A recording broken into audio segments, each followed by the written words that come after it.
What's up, everyone? Good to see you. Good evening, good morning, or wherever you are. Good day to you. Good day to you, sirs and madams, and all you heteroflexible individuals out there. Good to see you in the chat. Good to see everybody here. We're gonna have a really great interview today. This is gonna be really fun. I'm gonna have fun because I always have fun. Every day is fun when we're talking about Johnny Depp versus Amber Heard. Also, I'm not gonna lie, guys. I'm ecstatic that Disney lost their special taxing privileges. As somebody who's worked with them, as somebody who has a very intimate knowledge, not with them, but across the table from these assholes at Reedy Creek and the Disney lawyers as well. So glad. Couldn't happen to a better shitty corporation. There's a reason why we called them the Rat. But rats aside, we're the only rats we're going to be talking about are people within the Amber Heard and Johnny Depp courtroom. Jesus, I need to wake up, man. I need to switch from this like juice to coffee, which will probably happen in a second. But today we have someone very special for the chat. We're going to have someone who's inside of the courtroom. So all of us lawyers, every single lawyer, whether it's the Nose, Nick Ricada, whether it's Legal Bytes, Alita, everybody is outside of the courtroom. We are kind of hating from outside the club, as they like to say. You know, we're looking in and saying, oh, I would have done this, I would have done that. And there's a different dynamic. You can feel the dynamic when you're much better when you're present in the moment, when you're there in the courtroom. So it's very important to have the perspective of somebody who's in the courtroom, who's not outside the club. They're in the club. They're looking at it. They're feeling at it. They're seeing how things are looking, seeing how the judge is reacting, seeing how the jury is reacting, seeing if the jury is reacting. And we have somebody today, a very special guest for all of you, Christina from Radix Verum. How are you doing, Christina? I'm good. How are you? I am spiffy. I am fantastic this morning. Thank you so much.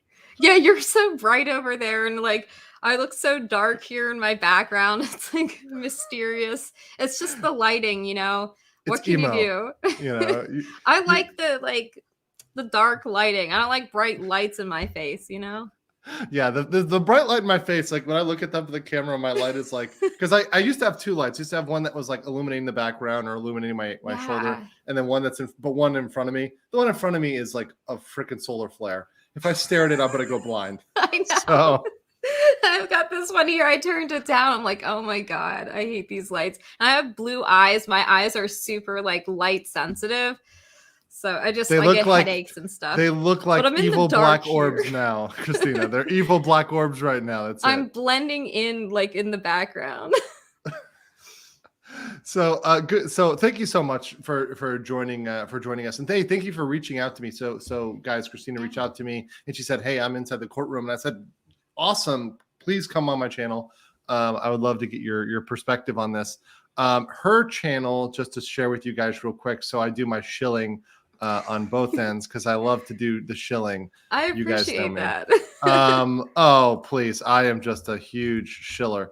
So you've got her YouTube channel here, which is Radix Verum. You do a lot of good videos. I particularly liked, we'll talk about it maybe later at the end, but I actually watched your Young Women Are Toxic video because I wanted to do the same thing of going through the insane TikToks. Like, where these girls are just telling on themselves, like straight up, like broadcasting to the world how insane they are. Mm-hmm. But hashtag believe all women, though. Of course, right? Well, the Tinder swindler one was pretty fun to do also. I haven't watched that, but actually it's watch all of it. I started it, but I hadn't. You can see here I started, but I haven't finished it.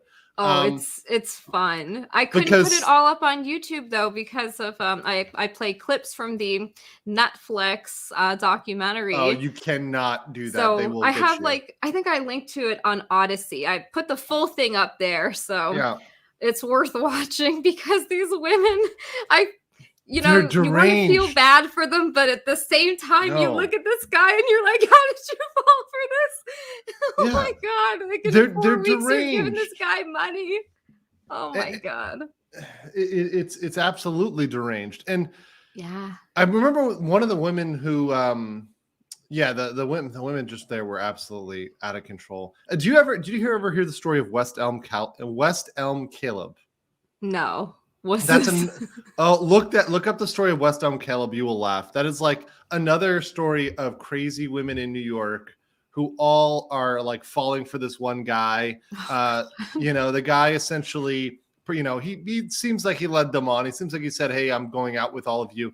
But all of them were doing the same thing too. Like even one woman is talking about, "Oh yeah, I was just looking to add him to the stable of guys I was going, my stable of guys." She literally is treating him like a horse. She's my deeply God. satisfied. But she said, wow. but it's not right what he did to us. I'm like, you're dehumanizing him, but yeah. What? Mm-hmm. And it's like it was insane. He didn't ask for any money though, but it was a funny thing. Young women are very interesting these days.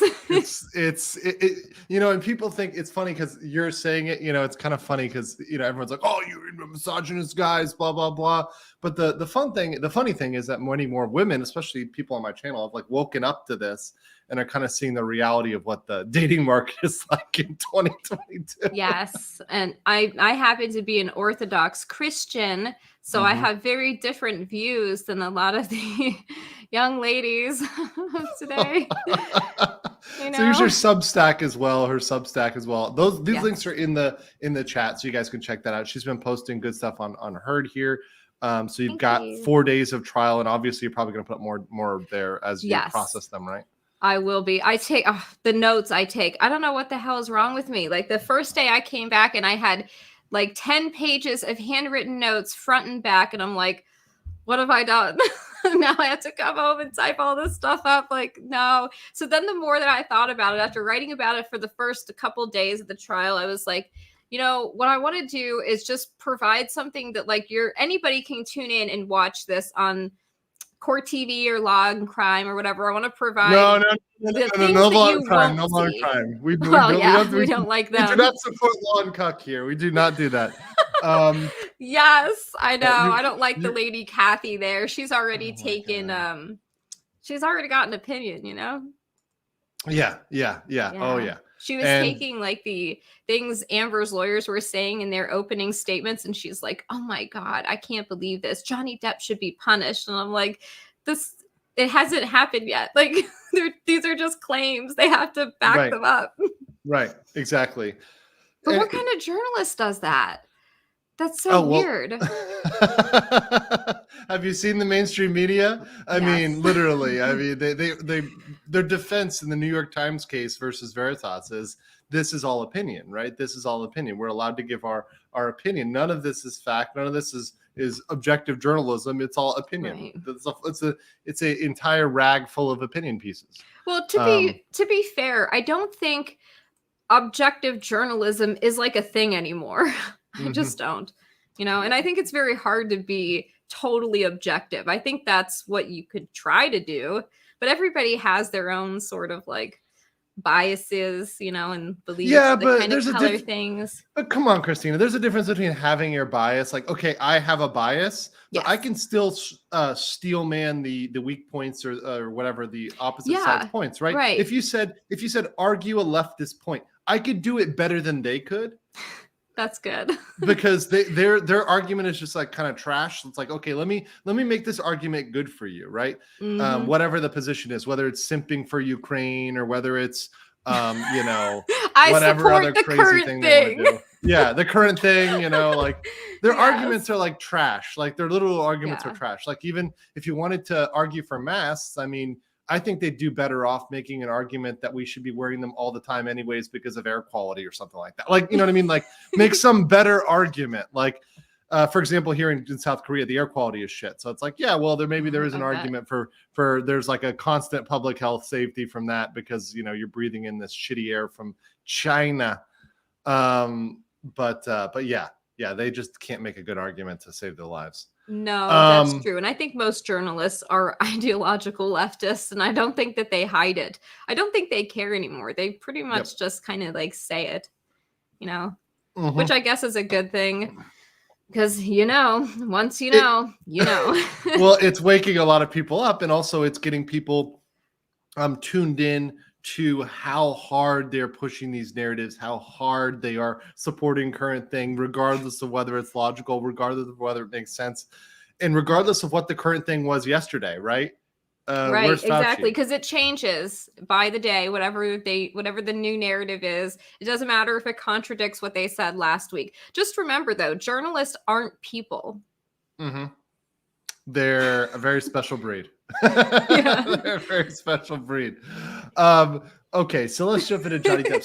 So you're in Northern Virginia, like normally, which is I live here. So that's why you're not like traveling there in a caravan. No, in fact, I am not. I don't like Hollywood, and I don't like celebrities at all. I think Hollywood is filled with sexual predators, child sexual predators, and I just, I'm not one of these like hardcore Johnny Depp fans or whatever that have been following this thing for the entire saga. Right. No, I heard that the trial was going to be here at the Fairfax County Courthouse, and I was like, well, okay, it's going to be in my area. I might as well go and just check it out and report on it and try to provide, a different perspective than whatever the mainstream narrative is going to be. Because once I decided to cover it, I did a little bit of background on it and read what it was about, and I was like, oh, this is nonsense.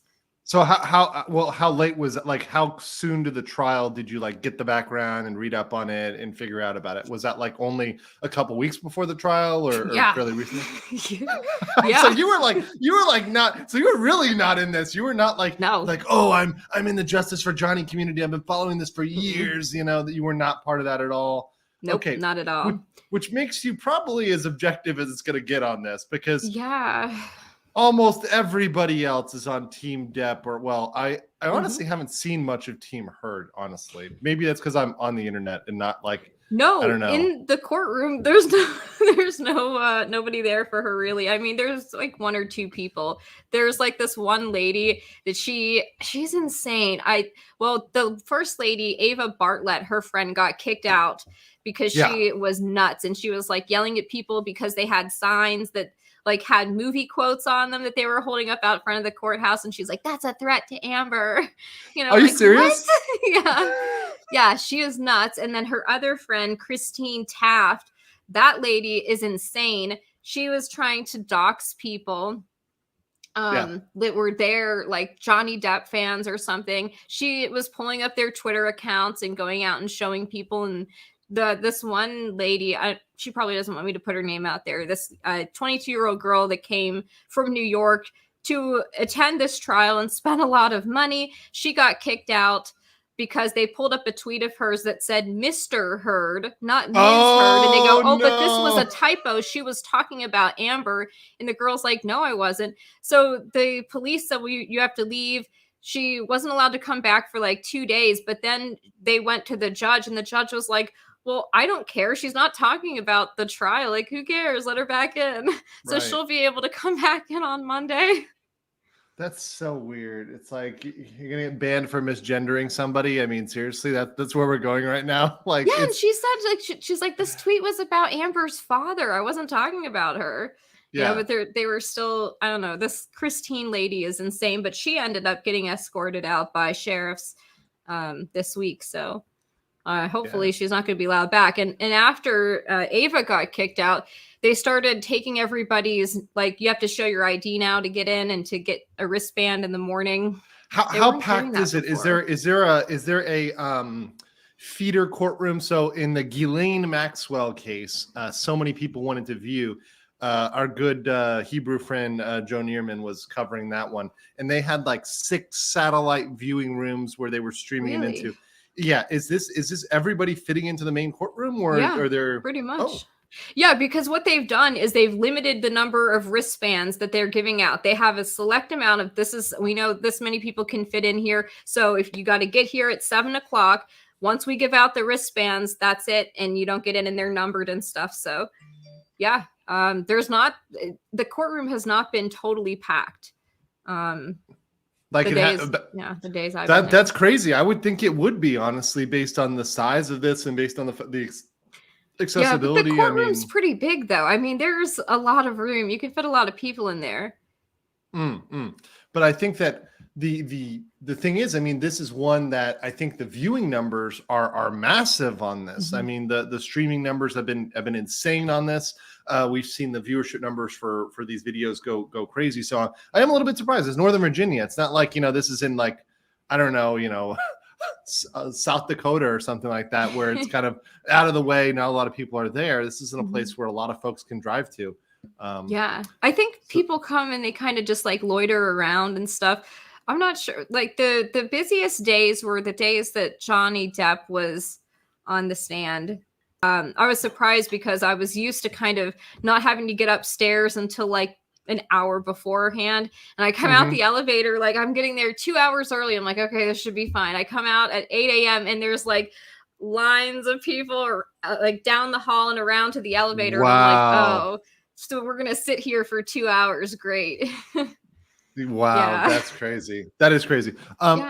Walker says, I work odd hours. So between you and Nick, the hundreds of miles I drive fly by. Thank you, brother. Hey, no, thank you. I appreciate you for tuning in.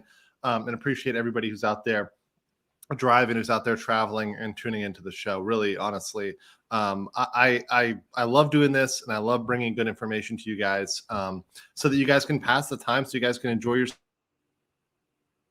Oh, your sound's gone. Oh boy, you are muted. There you go.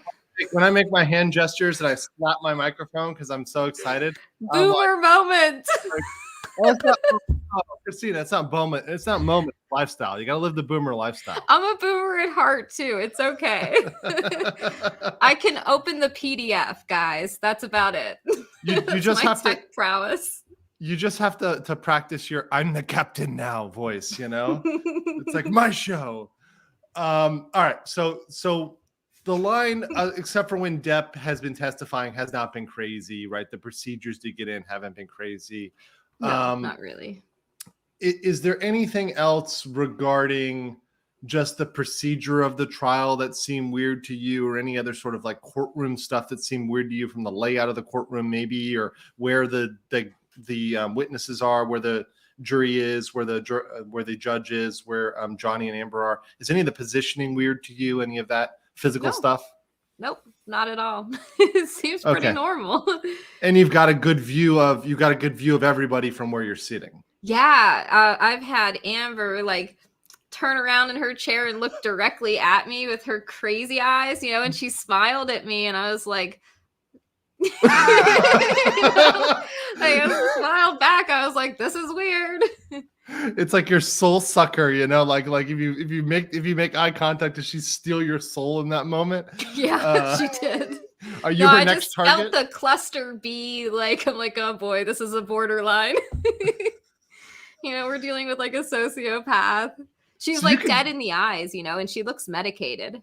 So you could feel that looking into Amber Heard's eyes. You could feel you could feel like this is it. Like there's nothing there, There's no there. Are you aware she's a lesbian though? Well, she's bisexual. Yes. Sorry, she's bisexual. Right. Okay. Yes. I know she had a wife. I know she abused her wife or something. She beat her wife or partner, whatever, her domestic partner. Well, female relationships have the highest percentage per capita incidence of domestic violence. So not surprised by that. Not surprised by that at all. Well, in my personal religious belief, that lifestyle is demonic. So it's not surprising that these people are under demonic influence, is it? Well, no. I mean, I can't really argue with that. That's just religious belief. That's your religious belief. You've given yourself over to a reprobate mind. Yeah, it's the thing is there's no purpose to. I'll say this because I'm not religious, but I say this about marriage. What's your it's something that is for a specific purpose, and if there's no political purpose, there's no economic purpose, there's no family purpose to it. What's the purpose to it? What's the purpose to entering into that sort of arrangement with somebody? If you're purely interested in a sexual relationship with somebody, I don't see why you'd enter into some exclusive relationship that brings the state into your your life, it just seems like a living hell, which is why I'm not surprised that it would have demonic outcomes.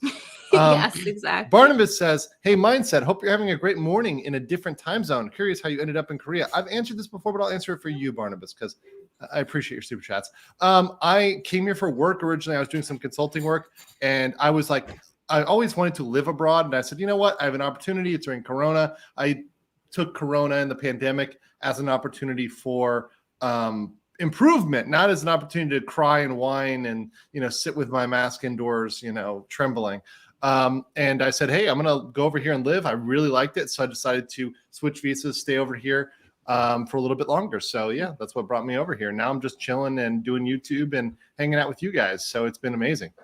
Here you go. Sis Neil says, okay, you mentioned Joe and you lost your sound. He did that with his mind. Great guest.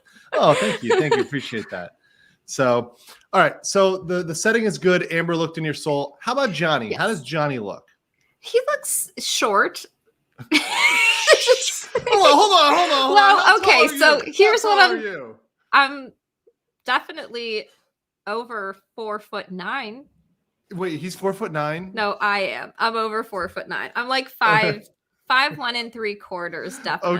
Okay. I thought you were calling Johnny Depp 4'9". I'm like, okay, he's not Tom Cruise. He's a little bit taller than that. But I think maybe it's because you're used to seeing these people in movies and they just look bigger, I guess. When you're seeing them in person, you're like, oh, he's just like he's not particularly tall. He's not particularly short, but he's shorter than I guess I imagined. Yeah. I mean, as a 6'6" person, I try to not be too much a hater on the manlets. Yes. No way. I am the Lord of South Korea. You're a giant. Yes. 5'9". So Google says 5'9". Google says he's 5'9". Apparently, according to ABC here. You're calling bullshit. Okay. You got almost a foot on him. Yeah, that's fine. I mean, it's. I wonder how they make him look in those. I guess you just shoot him in a certain way, right? With the actors, like for example, with Tom Cruise, and I guess with him, you just shoot him to make him look tall. Well, right? I just assumed he would be like 6'4" or something. Mm-hmm. Yeah, but I guess not. No, not John. He does seem like a smaller guy, though. Yeah. And you are taller than Ethan Ralph. Well, that's not that. Dark Fox is simping for you, saying she is beautiful. I'll simp from here. Lol, who wants the shotgun? So just you take the chat as they come. I read all super chats. So Johnny Short, what do you think of the attorneys? So you've got this attorney team. I'm not gonna lie, I was kind of simping for speaking of simping, I was kind of simping for Johnny Depp's lawyer Carmen. She looks pretty cute. She does. Her hair is good. She has nice hair. I came in, I was like, girl, the hair can get it. Yes, hair is everything. Yeah. And she's the most feminine one in the room at those front tables. And she's very nice. Yes. Yeah, I like her. Which does well for Johnny to have the attractive female presence on his side versus the manly scowling. Oh yeah. Jeez, she looks so awful. Well, they did put her in some lighter colors, and I guess they put her hair down. They tried to make her look more feminine for 1 or 2 days. Then she went right back to the pantsuit. Was that obvious to you, in the courtroom, seeing this transformation of her feminine, and then I guess complete jump back to the masculine, right? Yeah, the Hillary Clinton pantsuit. Oh my God. I guess okay. Well, yeah. So let's finish with the attorneys. So then you have her counsel, Ben Rottenborn, and I forget the name of the older female attorney. Ellen. Chat can remind me. Elaine, right? Yeah. Elaine. What's your take on those guys? I do not like Elaine. I don't think anybody does. When we have to hear her say "pussy," she's. I can't even. was like one of the worst moments of my life. I was like, I have to listen to this boomer lady, like, and she enunciates it too, because she's like really wants the jury to hear that he said something about her, pussy. It's like, oh my God. You know what? It's funny too, because look, I'm from Miami, so I've seen a lot of things and heard a lot of things that maybe normal humans shouldn't see and hear. Yes. But like the sex, drugs, and rock and roll, I mean, that's something we've always known. I think everybody in the United States knows that goes along with being with Hollywood, right? Mm-hmm. I don't think anybody in America is under the auspice that people in Hollywood are these puritanical middle America conservatives that are, not living a life of degeneracy. I think we assume Hollywood is a baseline level degenerate. So I don't think, the word pussy is going to shock anybody. And frankly, I don't even think the drugs are going to really shock anybody. They don't really shock me. But I don't know if no, and this is someone with millions of dollars that has assistants and teams of people around him all the time, handlers and stuff. Of course they're going to get him whatever he wants. Like, imagine being in that position. You've got millions of dollars and you have a team of people, like this little entourage around you that's sole job is to cater to your every whim. I have no idea how out of control I would get if people were just like, whatever you want, we'll get it for you. Be like, oh, okay. And you pile that on a personality like Amber's, right? So you pile that on, like, so you're going to have a legion of simps. You're going to have a legion of people who are doing shit for you, whether they're paid or unpaid. Mm-hmm. And then you get Amber's personality. Yeah. And, it's going to go crazy. What a disaster. Exactly. Yeah. So Ben Rottenborn, what do you think about him? Because he's the one who's been handling the cross of Johnny Depp. I think he's cute. You think he's cute? I think he's cute. I decided that on the second day. All right, hold on. Pretty cute. Ladies in the chat, C's for cute, U's for uncute. All right, ladies in the chat, and Chris is allowed to vote as well. Although he's lost points with me though, because I like dominant men, and I feel like he kind of screwed up with Johnny Depp and let him just make jokes and stuff. And I was like, really? You didn't handle that well. His sub moment. Yeah, he lost points on that. All right, so we got mostly U's here in the chat. There's two C's. Come on. From legal-minded friend Karen Cole. He's got the gray hair. He looks distinguished. Oh, Serrano's agreeing with you. Okay, yes. Here we go.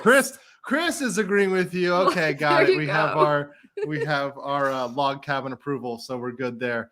Sorry. I'm sorry. Is that pronunciation rotten bottom? Oh my gosh. Well, I mean, that's a good one. That's a good one. Josh, we are going to get to this question, so don't worry. This question, but yes, this question is coming up. Okay, so I got you, Josh. You're my boy. I got you, Josh, for a million. Thank you for that. Pastor says, do you feel the same evil, bad vibe from Depp as you do from Mr. No, not at all. And I'll tell you why.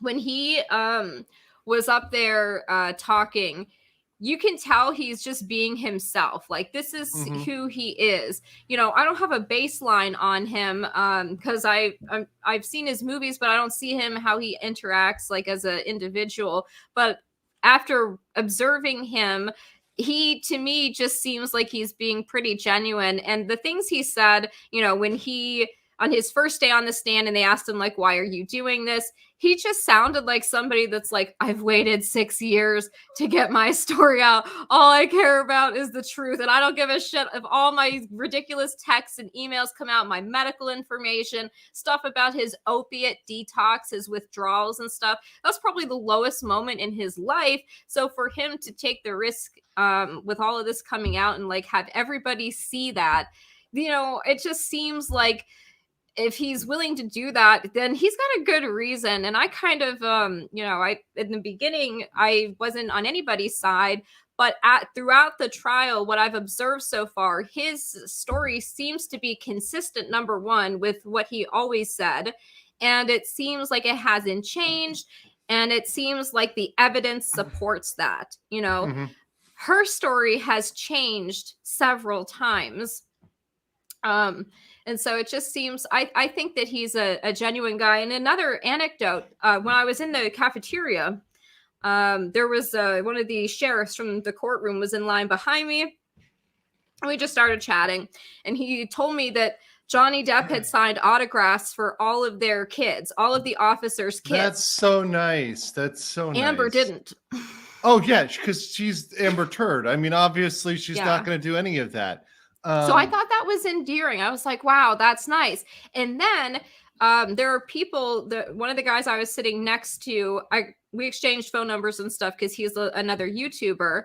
I'll plug his channel, Darth News. He's like a big pro Johnny channel or something. Okay. But he runs out at the end of like the court. He'll leave a little bit early so he can get around to the back of the courthouse where they leave.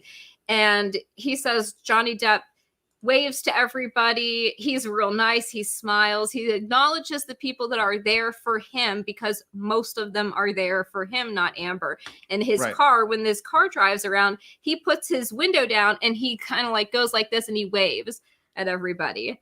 Amber doesn't do that. She doesn't even look at people. She doesn't wave. She doesn't acknowledge them. Nothing. Are you surprised? I mean, no. I think that's pretty consistent with crazy ass Amber and affable Johnny Depp. I mean, Johnny Depp seems like the type of guy that you could really hang out with. Like he'd be an interesting guy. He seems like a riot.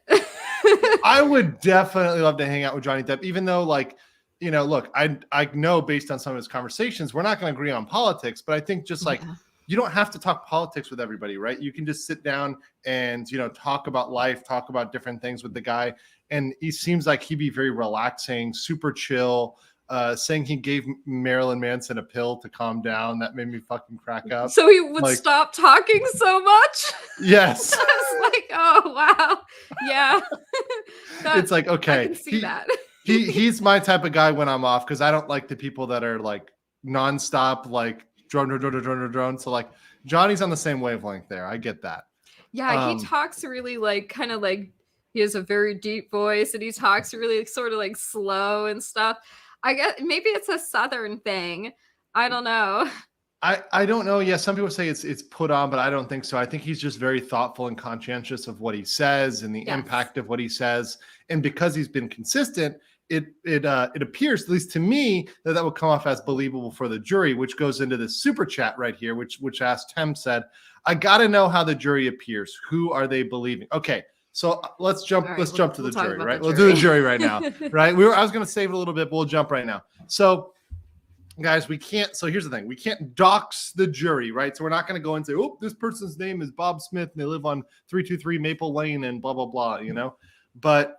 Well, we'll just say this: the basic identifiers for them, and some basic information about how they're looking. So, for example, like the makeup of the jury, is it more men or women? Is it more men?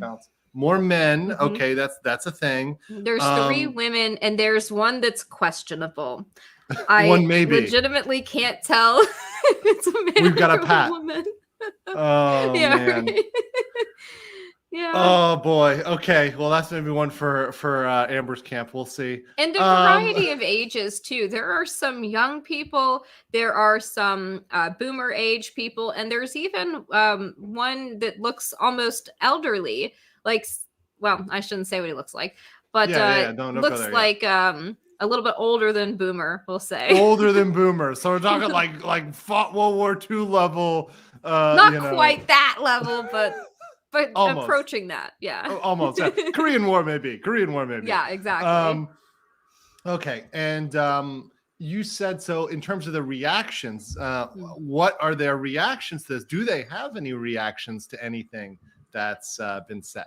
Not really. I believe they have been given some kind of instructions, like not to do that, like not to be reactive or something, because even when everybody else in the courtroom is laughing at Johnny's jokes, they don't do that. They don't laugh. And there was one point where I was trying not to, and I couldn't hold it in. I had to like cover my mouth. I was like, oh, I shouldn't be laughing at this. But it was one of the text messages where he had called her like a cunt or something, and he just made this comment like, I would laugh too. I would laugh at that every single time. Isn't it right that you said in this text message here that dumb whore, that filthy whore, that hooker, that's what he called her, like a filthy whore and a hooker. And I'm like, oh my God.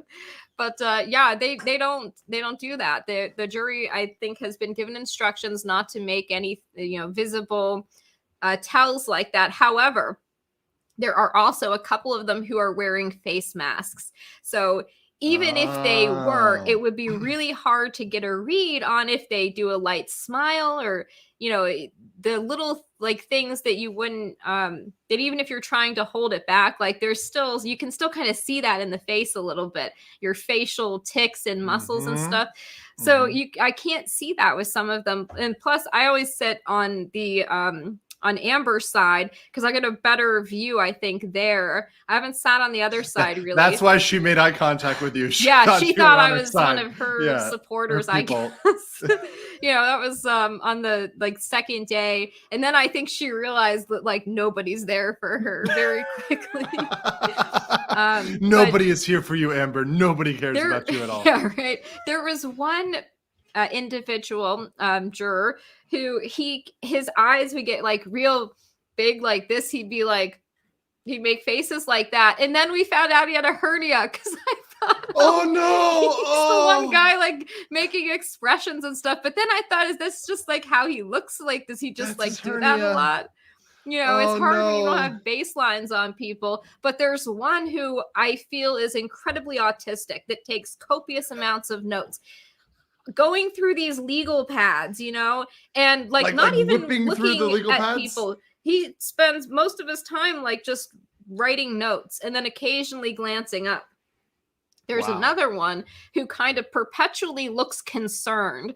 He's got this thing with his eyebrows. He's always like that, But it's permanent. It doesn't really move. He's always in that face. And then there's resting concerned face. Who he looks surprised. He constantly looks surprised, and his eyes, he doesn't turn his face. His eyes dart from one person to the next. And I was like, oh, that's such a weird mannerism. Why not just turn your head or something? That is really odd. But the percentage, I guess I can ask this. The people who are wearing masks, because now it's not required, right? In Virginia, right? Non-required. Nope. So the people that are wearing masks, do they tend to be the elderly folks, or is it just some of wells in the night? Actually, one of them is a furrowed brow guy, and that person looks like they're probably around my age. And then there's a female, and then there's the questionable one. Okay. So, yeah. Okay, this is lining up. The questionable one is lining up in a certain box for me. Yeah. I'm okay, I know which news network she's watching. Yeah. C. Neil says it could be worse. His middle name could be Dover. That's a good one. Yeah, and I looked it up. I think Darth News with a 3 instead of an E is the guy's YouTube channel. Principal Potato, I would find it next to impossible to laugh when they were talking about the use of a throat. Yeah, not to laugh, I think is what he said. But yes. I know. I can't believe they're able to keep straight faces like that. I mean, my goodness.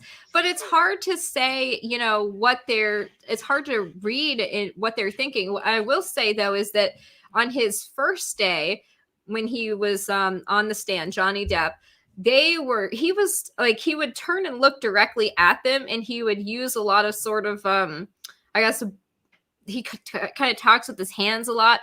And it seemed like they were all looking right at him.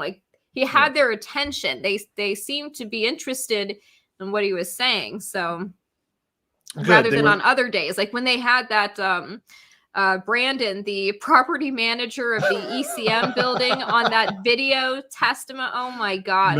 I saw myself on the Law and Crime live stream, and I'm this in the bench, falling asleep. I was literally trying to shake myself like this so that I would stay awake. And bounce back so awake. Bad. Oh my God. Yeah. Barnabas says, big reveal. I'm the autistic juror taking notes. we all are the autistic juror taking notes. Yeah. I'm the autistic person sitting there taking freaking 10-page front and back handwritten notes. Although I stopped doing that, but I realized I was almost transcribing what was being said. And I was like, oh boy. You can't do that. You gotta hit the high points. You gotta hit the quotes that are like the real impactful quotes. Yeah, which I think I've gotten better at. Like, as I've been there through several days, I'm like, oh yeah, I kind of figure out what is important and what isn't, what doesn't matter, you know. Jay Liebgott says Virginia requires a unanimous jury decision, not a majority. That is kind of crazy, by the way, for a civil standard. Could be tough for Johnny given the description of the jury and green dress. Yeah.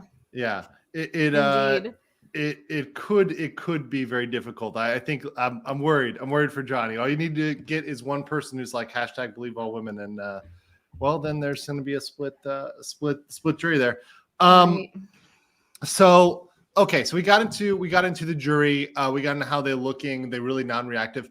What do you think about? Actually, let's finish it up. What do you think about? I didn't ask about Johnny's counsel, so I was just simping for Carmen. Well, what do you think about the other attorney that's been principally helping him out?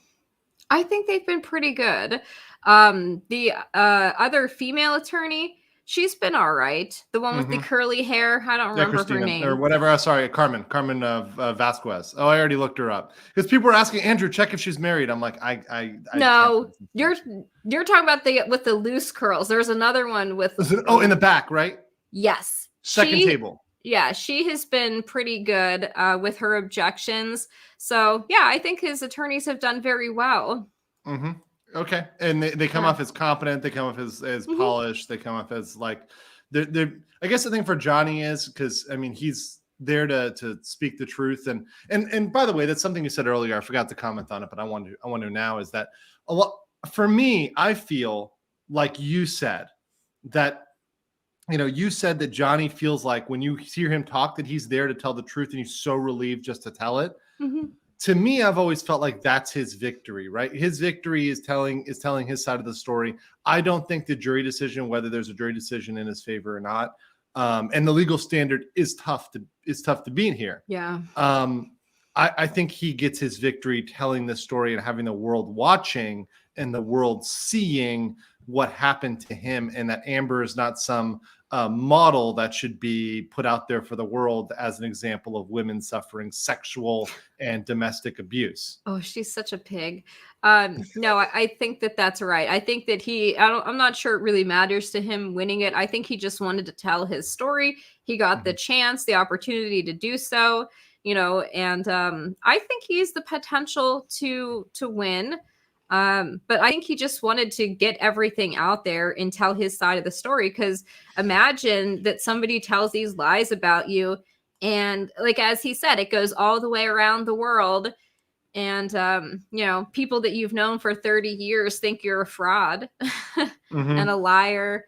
And he said he talked about his children, being in high school at the time, and their classmates coming up with like People magazine and saying, your dad's a wife beater and things like that. I think that's what matters to him the most. I think that's what he cares about. Yeah.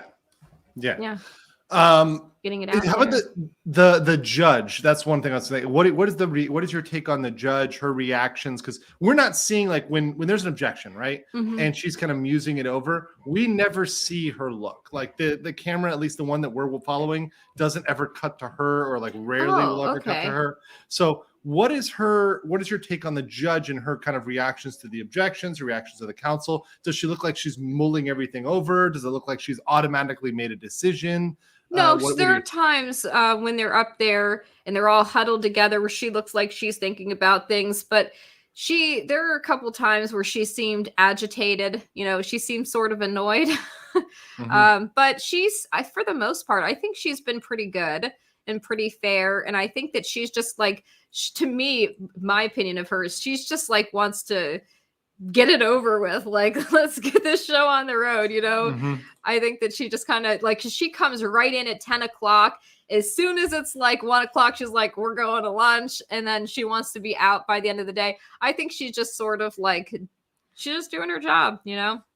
Yeah. There was one funny thing though, when he was when Johnny Depp was talking about Hunter S. Thompson and he's like going on about gonzo journalism, the look on her face when he was describing it, she just looked like, why am I hearing about this? Well, did she not know that he spent time with? No, but that's material because you know what? If you spend time with Hunter S. Thompson, who literally is doing like a metric ton of drugs, like you're going to be exposed to some shit. So yeah, and Hunter. But her face, her eyebrows were like up like this, and she was just like, yeah, it was so funny. I know I wrote that down in my notes, like the look on the judge's face when he talks about gonzo journalism. Does it look like?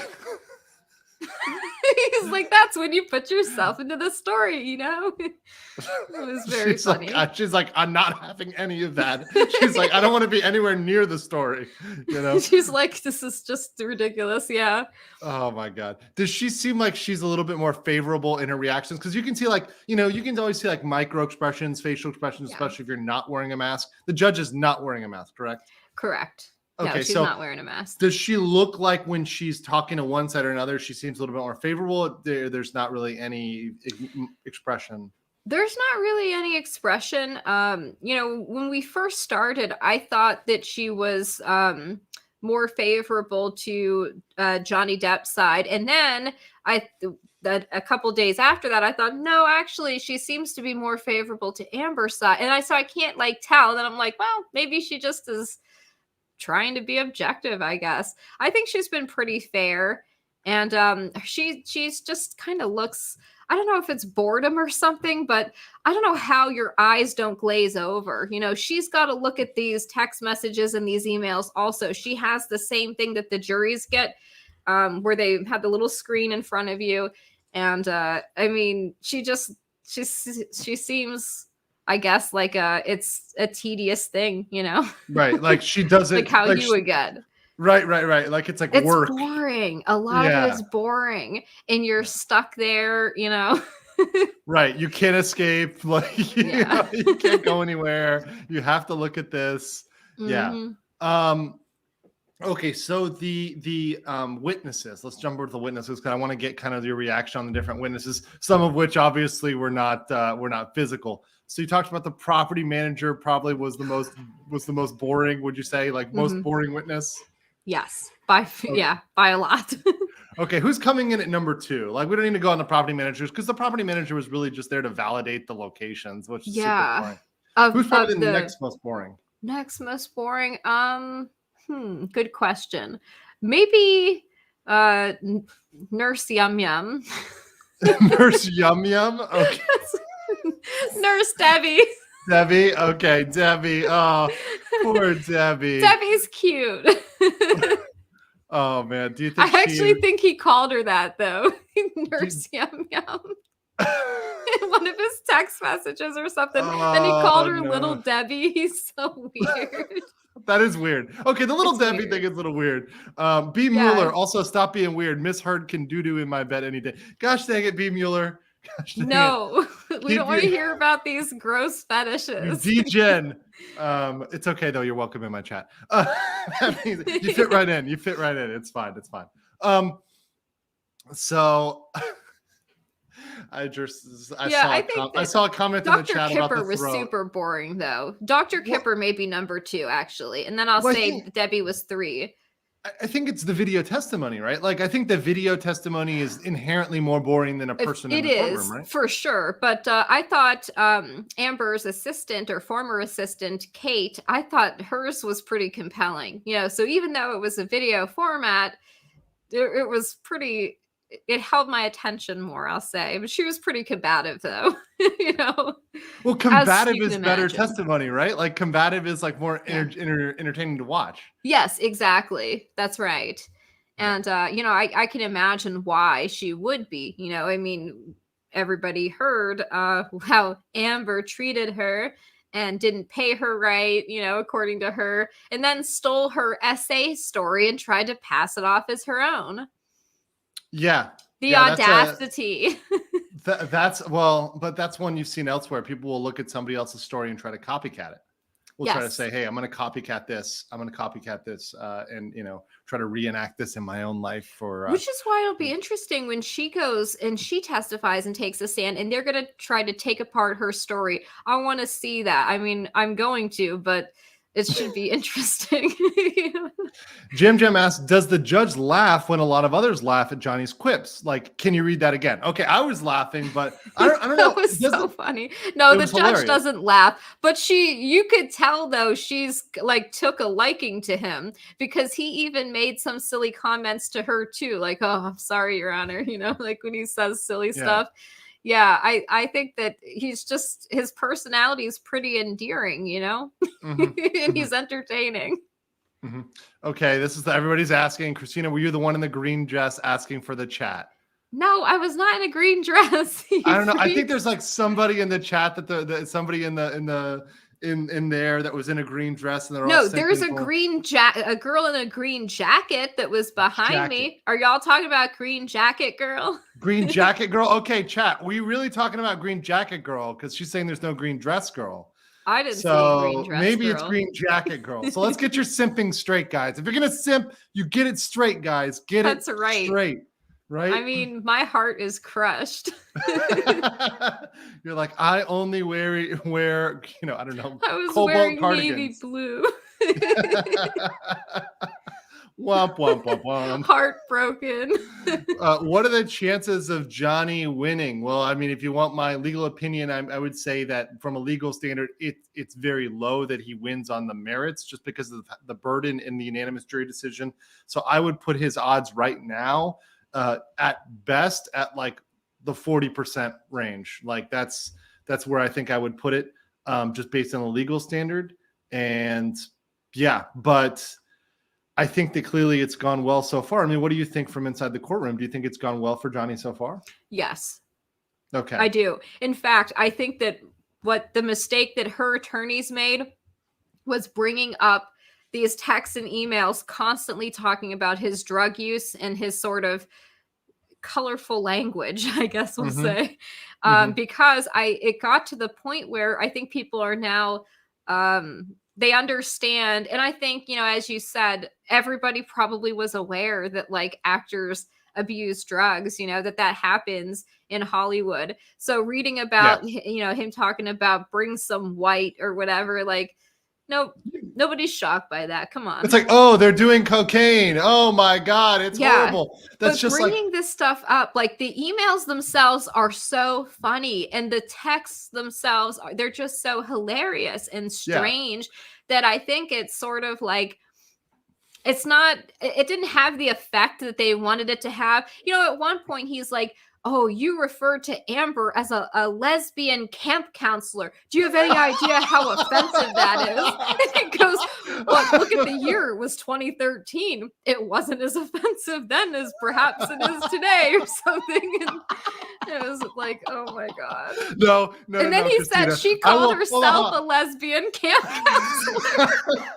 I was going to say, I will still call her in 2022 a lesbian camp counselor. I think I'll go on the record, guys. Amber Heard looks like a lesbian camp counselor. I said it. It's out there, guys.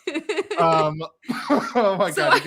Like, what was the purpose of that? That didn't have the effect that you thought it would, buddy. Yeah. Like, no one cares. So to this question on Johnny winning, he is 100% winning in the court of public opinion, which is where I think he wanted to win in the first place. Yeah. This has been my whole thing is the legal merits of this don't really fucking matter. It's like, whose line is it anyways? The points don't matter. Correct. The point is to get the truth out there to everybody. So you see that he was not this person who was unilaterally the bad guy. And Amber Heard is blameless, is spotless, and has no culpability in this. Right. I think that's the big thing. Because they keep bringing up his drug use and his alcoholism, I guess, as like this. I guess the implication being that if you abuse substances or you drink, you're automatically an abuser. Yes. But now we learned that Amber was doing that too. I mean, it was so funny when her attorney, Mr. Rottenborn, was asking him, and right after you you cut your finger off. You know, you were asking for cocaine and ecstasy. And he goes, yeah, for Amber. Oh, it's like, gotcha. Yeah. Know? Like, so, you know, she's doing this stuff too. And we saw there. Well, no, but nobody's surprised. I mean, look, everybody does that stuff in Hollywood.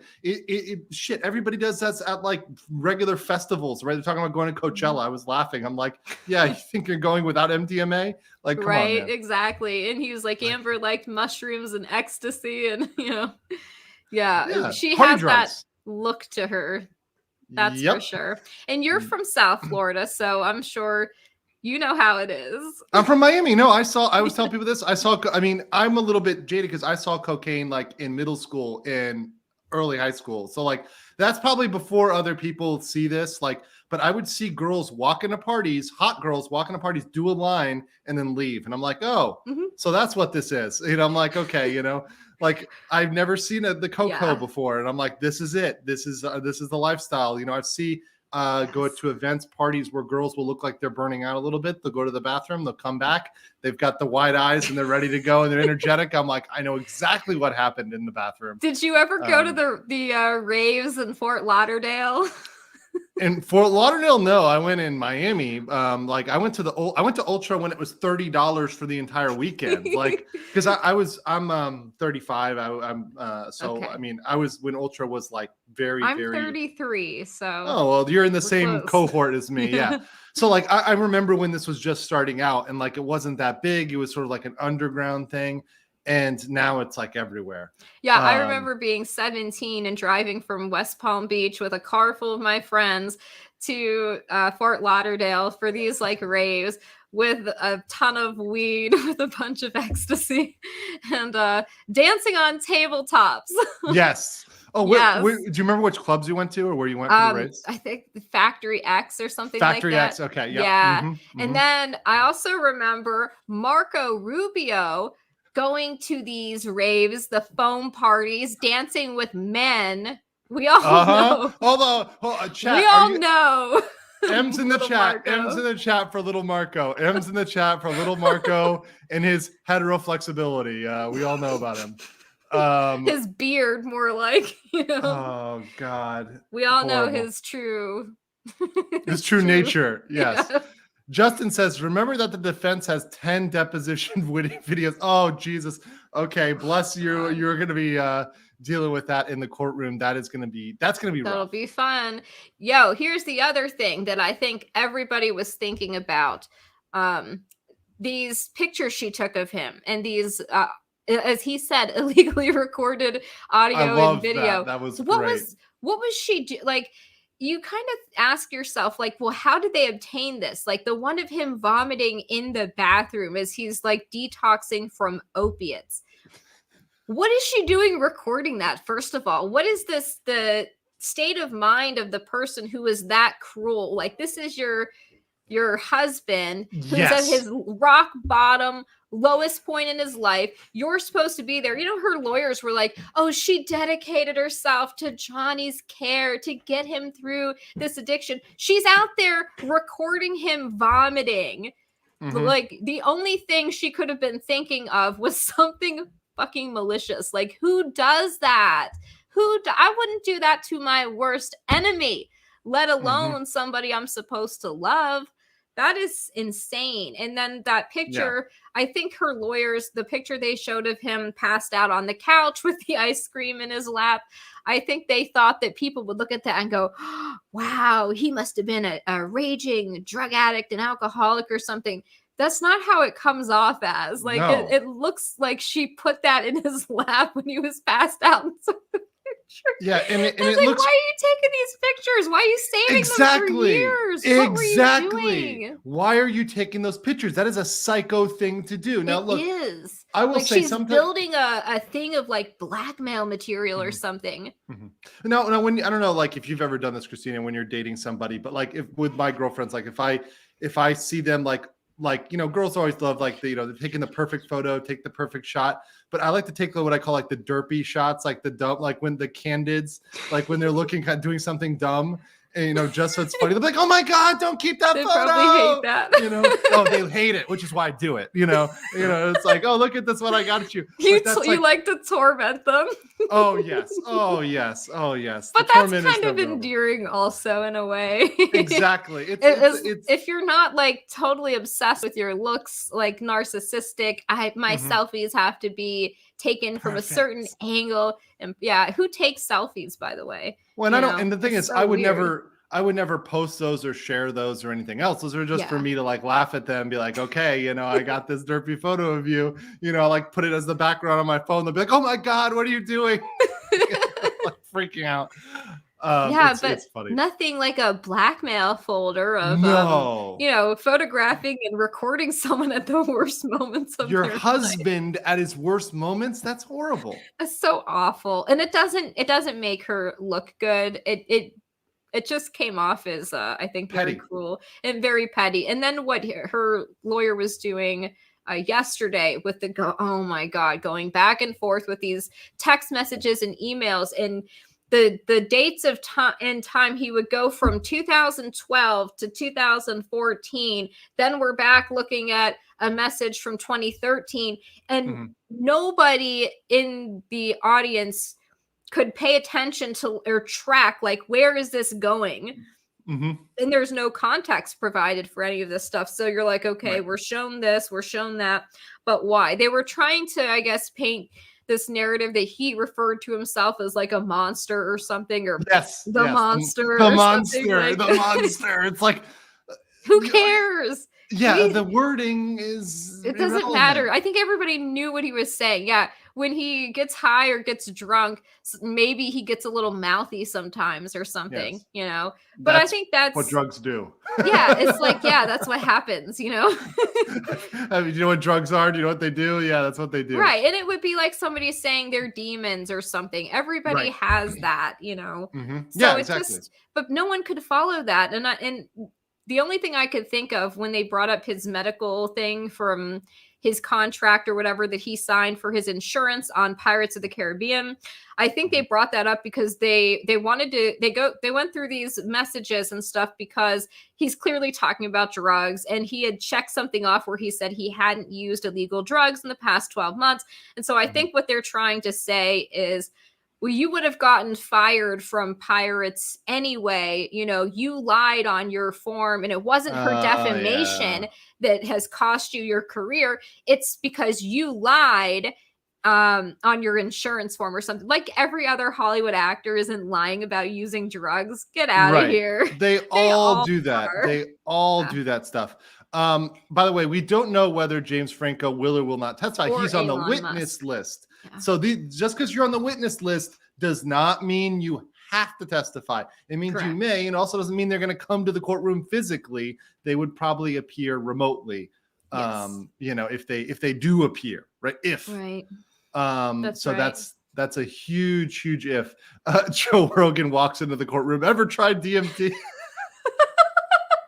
That would be fucking awesome, though. Like, Joe Rogan would be a great witness. So that's one man I am taller than. Okay. I hear he's short. Shorter than Johnny Depp short. He could still take most guys no matter their height. Contrarian says, sent your Disney video to Made by Jim Bob Cartoonist Memer. He showed some of it in his stream about Corporate Cities. Awesome. That's really awesome. I am glad that Disney is down. Brock says, wasn't going to send this, but Christina talking about raves forced me. On a scale of 1 to 10, she's a 9 and I'm the one she. Oh my God. Brock. That was cheesy, but I like it. Okay. That was, by the way, when I was a very young lady. I don't go to raves anymore.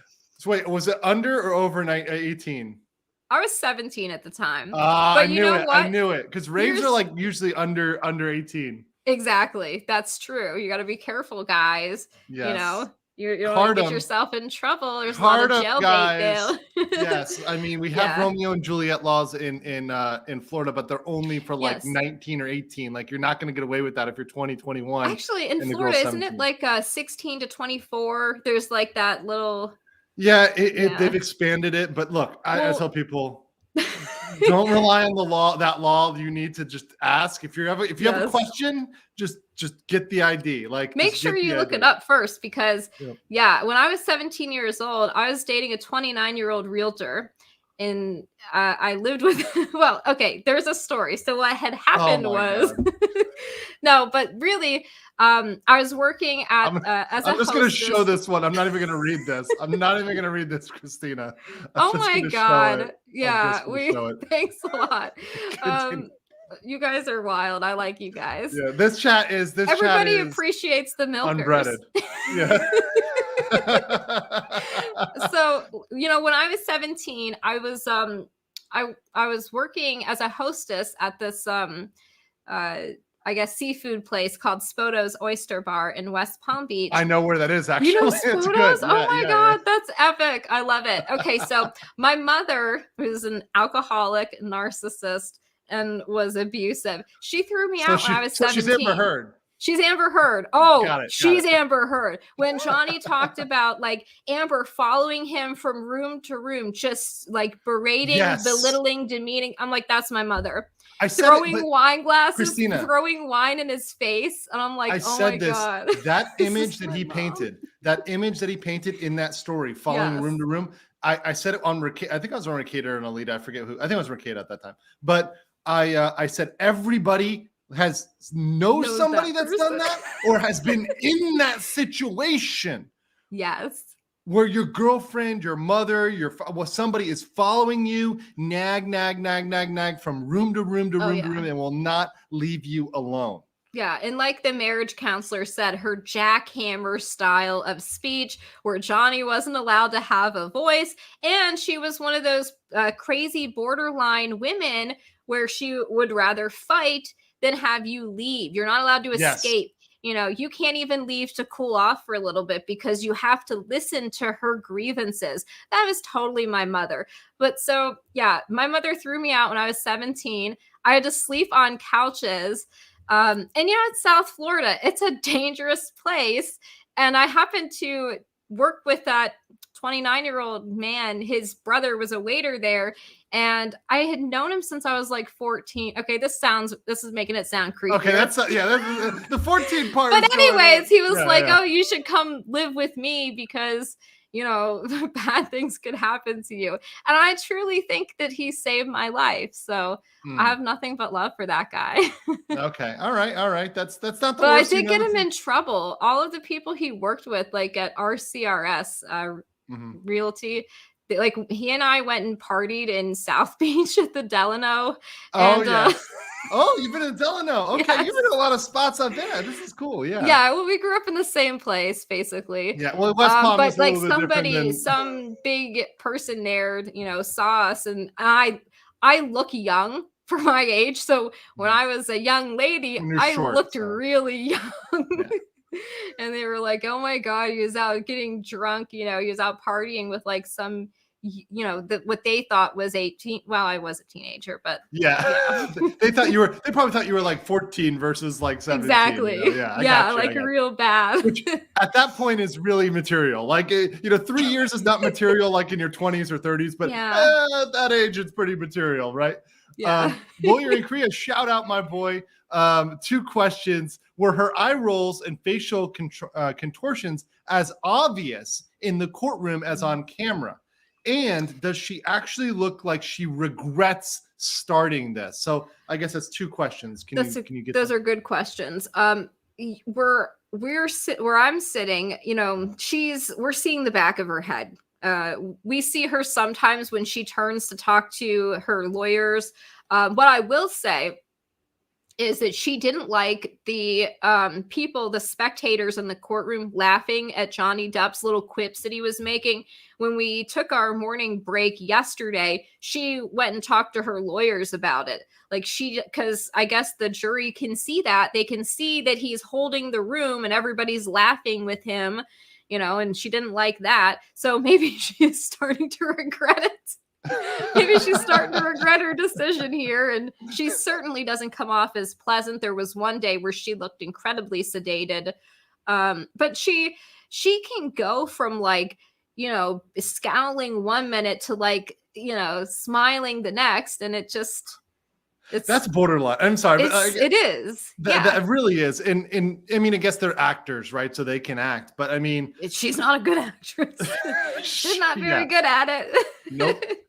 Yeah. G says, as a reserved or orthodox person, does the mention of drug use change your opinion on JD's character? Wondering if that's a tactic that even works.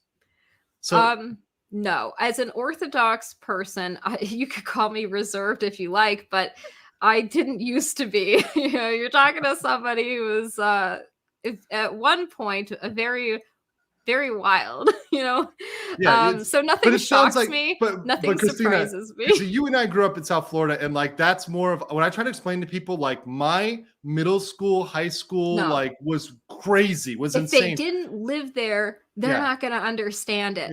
Yes. And in West Palm Beach, you have like the Palm Beach kids that they have a lot of money and they like to party, like and what does that mean? They can afford alcohol, they can afford drugs. Like, yes. And my I was so tall that I could go to the liquor store and buy alcohol and they never questioned me. So I literally went to Tio's Liquor. Shout out to Tio. Fake ID.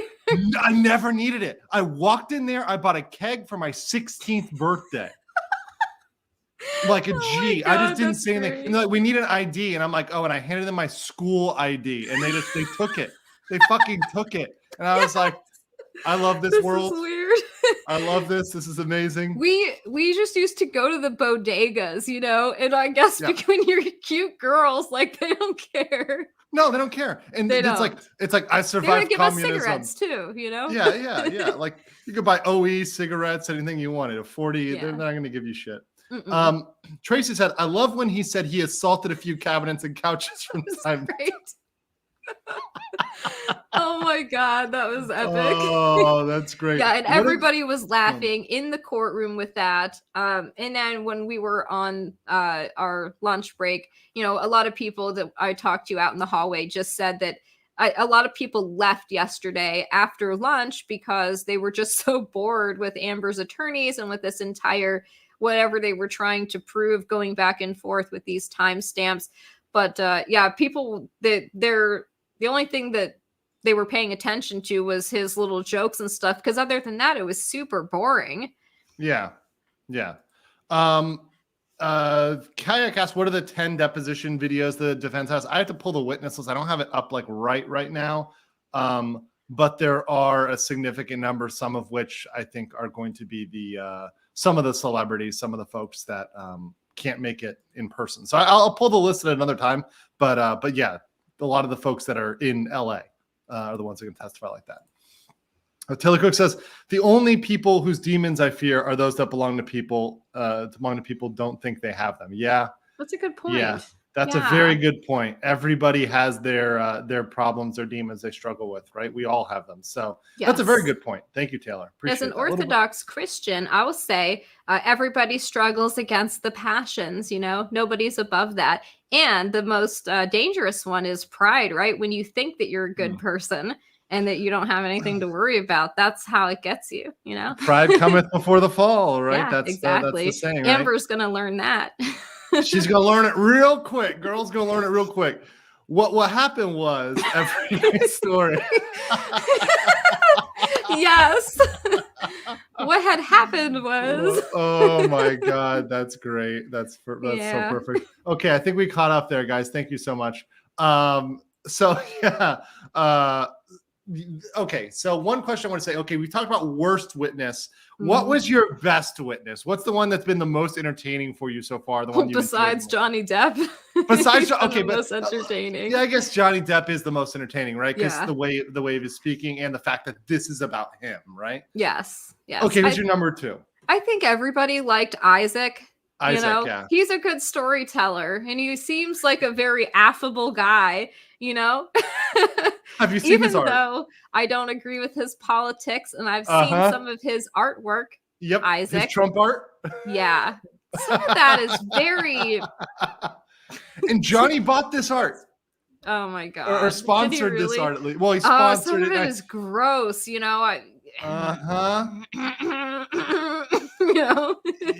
perverted stuff. Yeah. Say. but he's an affable guy. He was funny. He also, like, his story was consistent. He remembered what happened on these days.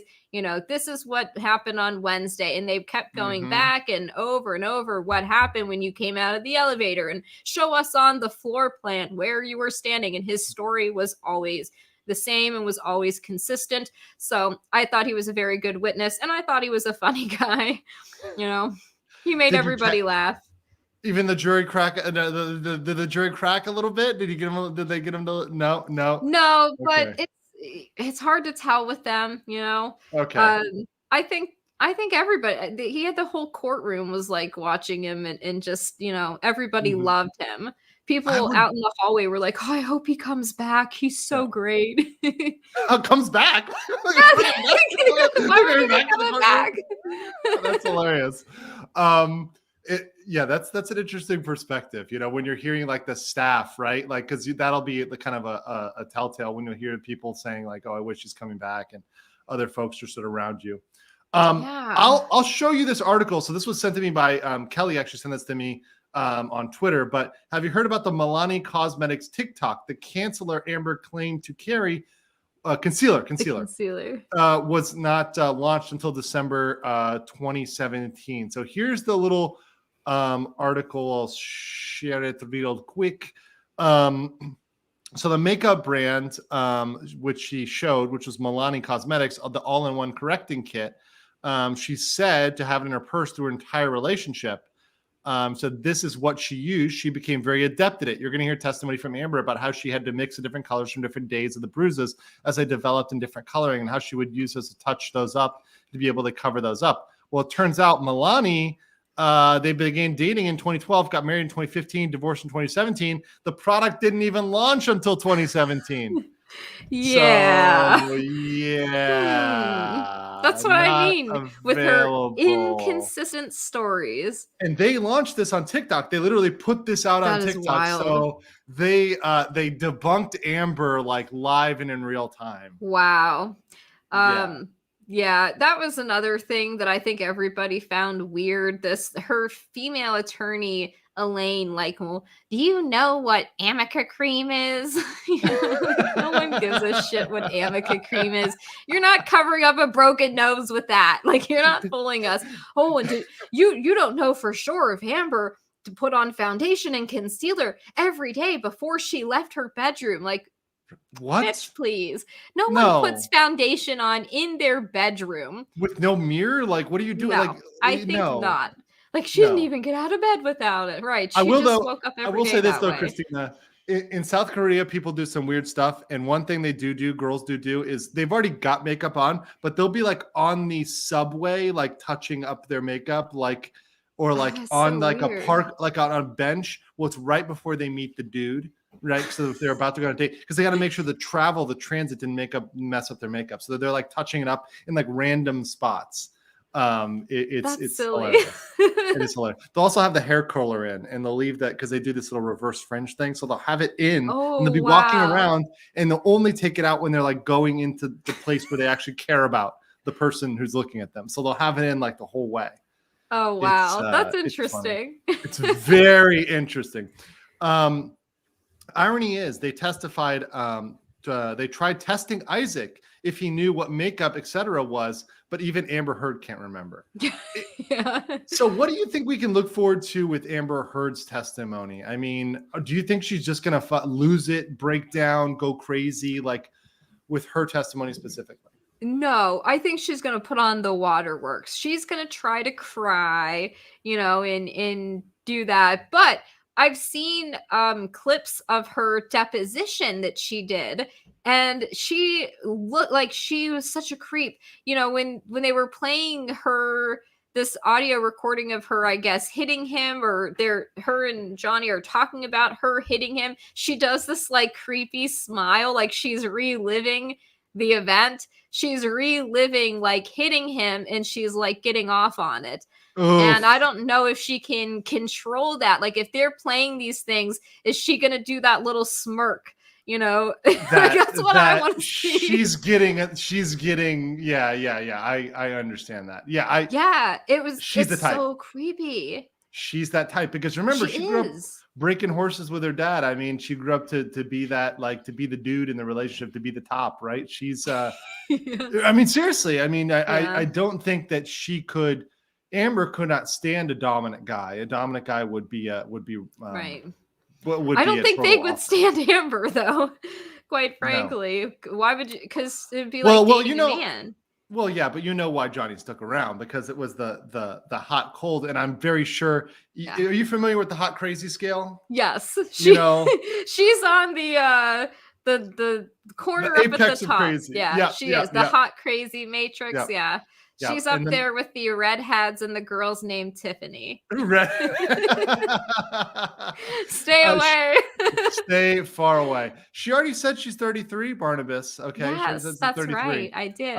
It's a good age range where the elder millennials. You know, not the youthful millennials. They missed out on a lot of the fun stuff we got to do because the rules were still kind of like lax when we were growing up. Yeah, like we didn't have social media when we were in high school. You know, we had those Nokia phones where you had to press the button 3 times. There were like 3 letters per number to text. It took forever to send a text message. And Facebook was college only. So it's like you couldn't be on Facebook before you were in college unless you had some fake college email. Like it was Yeah. So MySpace, we had Tom. It's got to be very different now. That's for sure. Thank God that stuff wasn't around when I was in high school. Oh my God. I remember my big internet, my big tech exposure was when somebody doxed the AIM chat messages between me and my girlfriend. That was like a big thing because like somebody came over and saw the AIM chat messages, and I got AIM doxed, and I was like, oh God damn it. This is embarrassing. I remember the really weird, weird AOL chat rooms and stuff. When I was 12, I would go into. Yeah. Oh my God. The photos of Amber Turd in the bed are gross. Oh God, yes. Yeah. I mean, they showed those in court, right? I don't recall. I don't think so. So there's a question. I didn't see it. When they publish I know they talked about it. Right. So when they publish a photo, when they say, "Oh, we're publishing something," we're admitting it into evidence. Yes, they have these TV screens up in the courtroom on the sides of the walls. They're like big flat screen TVs, and they put it right up there. Yeah. Yeah. So it's something that everybody gets to see. It's not something that you're missing out on. You see it immediately. Yes. Okay. And that all goes to the jury. All has like a little screen in front of them that they get that stuff immediately. Yeah. Yeah. Okay. So they're seeing it. So they're seeing the evidence like as it's coming in as well. Like when we had to see his awful finger wounds and stuff. That was horrific. When he was what was the reaction in the room? Was it like, ooh, it was cringy. Yeah. Okay. Everybody was like, nobody even wanted to look at that. You know, you have to see it though, because you have to see the injury, right? Yeah. Like it's definitely not a one of those things where like you don't want to look, but you can't look away. You know? Here's a good one right here from Shinding. This is a great question. Did anyone else notice Amber trying to gain Johnny's gaze during his direct?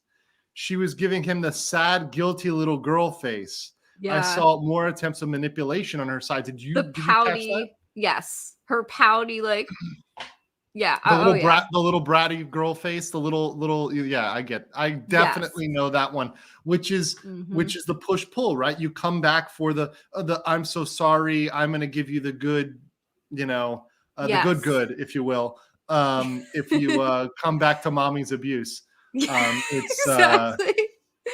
That's so awful. It's crazy, but it shows that she's crazy. I mean, Shinding, the point is that sort of behavior is borderline behavior, or rather somebody who's on the spectrum. There's something she's diagnosable with. I had somebody with BPD reach out to me and say, no, she doesn't exactly meet the clinical criteria. I'm like, okay, but she seems incredibly borderline. They chase.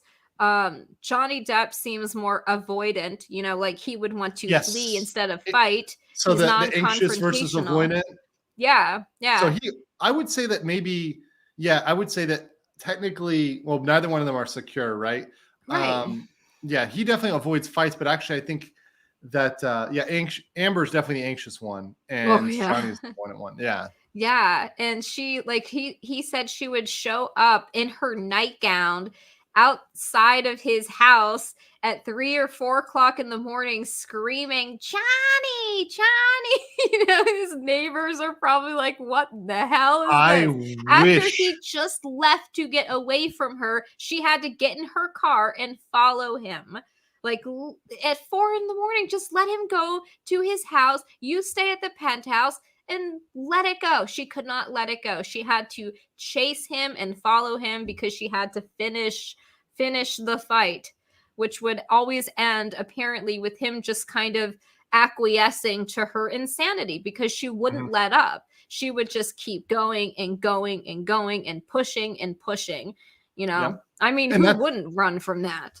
Everybody would. It's the logical thing to do, but the problem is he's been so programmed, and you really feel for Johnny. And tell me if you get this feel based on his family history that I said this in some of the chats, but I think that he's really trying to heal that wound he got as a child from his family, from the issues with his dad and his mom, and he's trying to say, like, through his relationship with Amber, it's this psychology that I can be Captain Save-A-Ho. I can go out here and I can seriously, I can fix her. I can save her. You can't. I can do what my dad couldn't do with my mom. Yeah, exactly. It's I think that's right.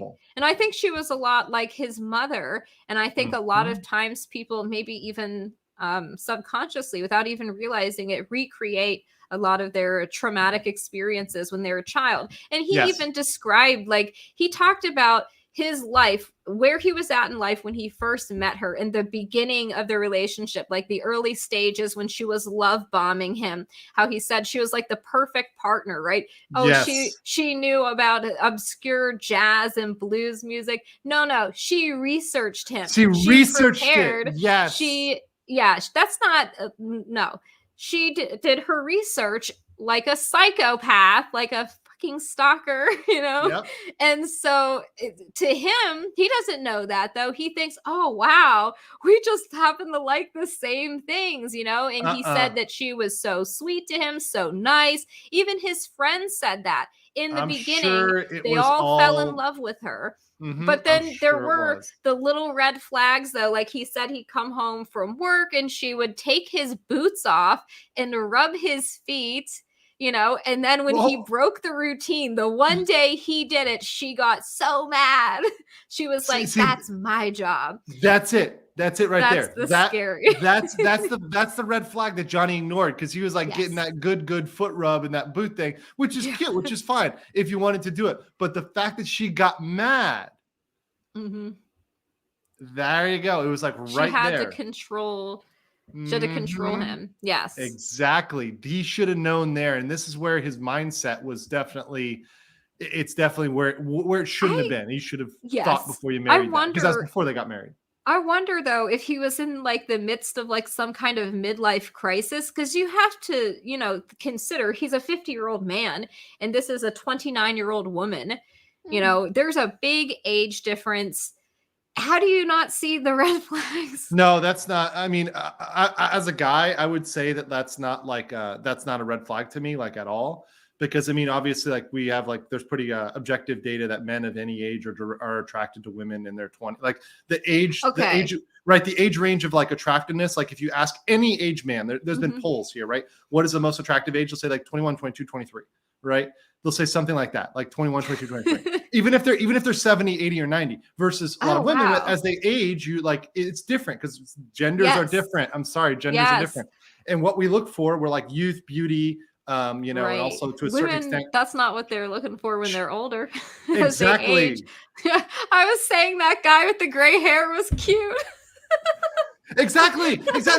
We're not going to say, oh, that woman with the gray hair is hot. Although I will say there's some South Korean girls that dye their hair silver and they look good, but they're like 21, 22, 23. So the point is that it's like a constant thing for us versus that. So a 50-year-old guy, especially in Hollywood, getting with a girl like that, no problem. George Clooney, Leo DiCaprio, they're going to be getting. That's a good point. You're right. There is George Clooney. That's true.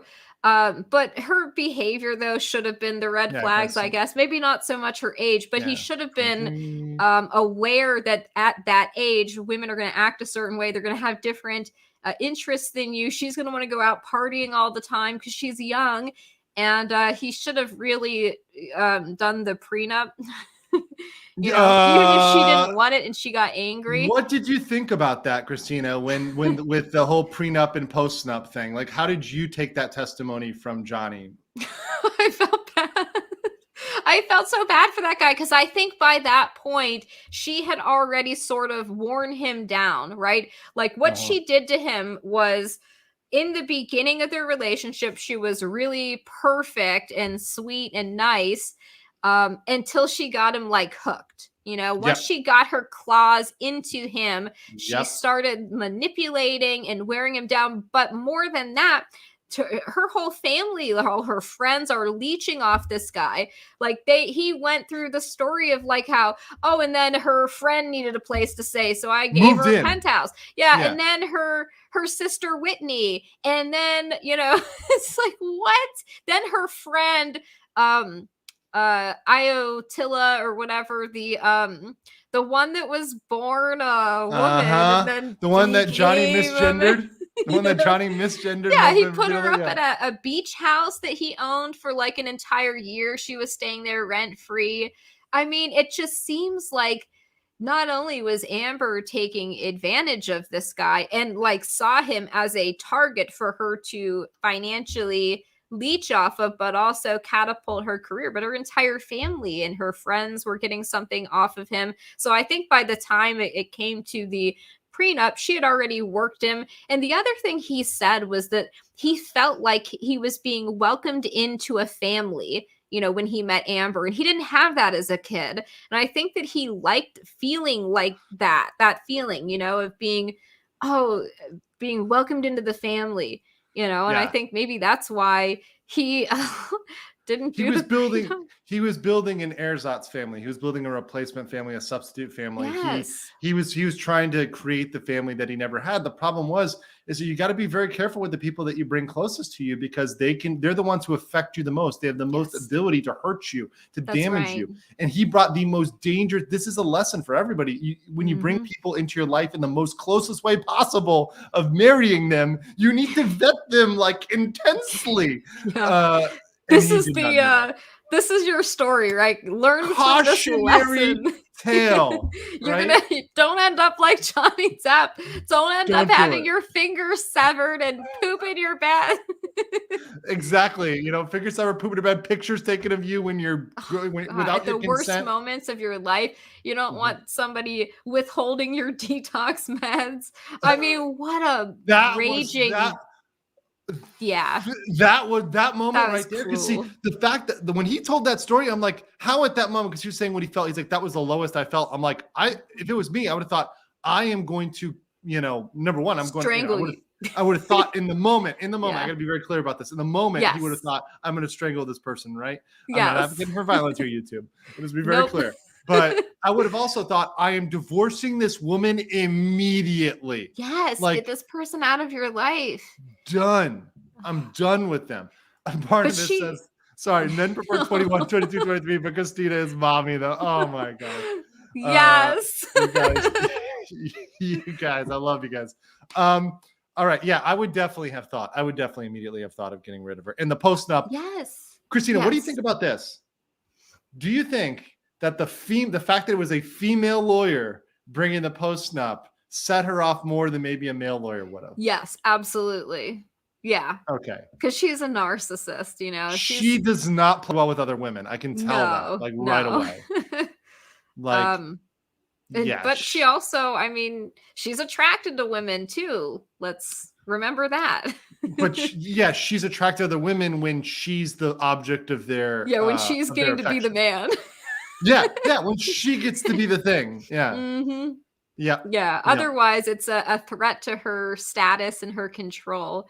No, she wouldn't like another woman bringing that to her, because she didn't like the female nurses and stuff around Johnny. Miss Lloyd, right? Yeah, exactly. Yeah, well, I wonder why she was worried about that. It's because they're exercising control. And even her own assistant, Kate, Kate said that she was not allowed to, like, at any time Amber saw her talking to Johnny, she would get angry. Like, oh, how dare you talk to him? What a psycho. And that lady said that her son Max loved Johnny, that Johnny taught him how to play guitar. And it just sounded, these are the little things that were very endearing about him, that made him seem different than Amber. As she's saying that Amber's saying, how dare you talk to him or whatever. And he's teaching her son how to play guitar and spending time with him, and things like that. I think she said when he had his makeup done for Black Mass, he came up and like scared her son, and her son was like, oh, and he's like, oh, it's me, Johnny. That's so cool. That's really nice. That's very endearing. It is endearing. And then there's other like things that he's done, where he's dressed up as Captain Jack and gone to like children's hospitals to visit kids. And I think he just does that because he enjoys doing it. I believe that 100%. I believe that 100%. I believe that he likes playing in the band. I believe he likes doing the stuff he loves to do because he just loves it. That's just his personality. It's what he likes to do.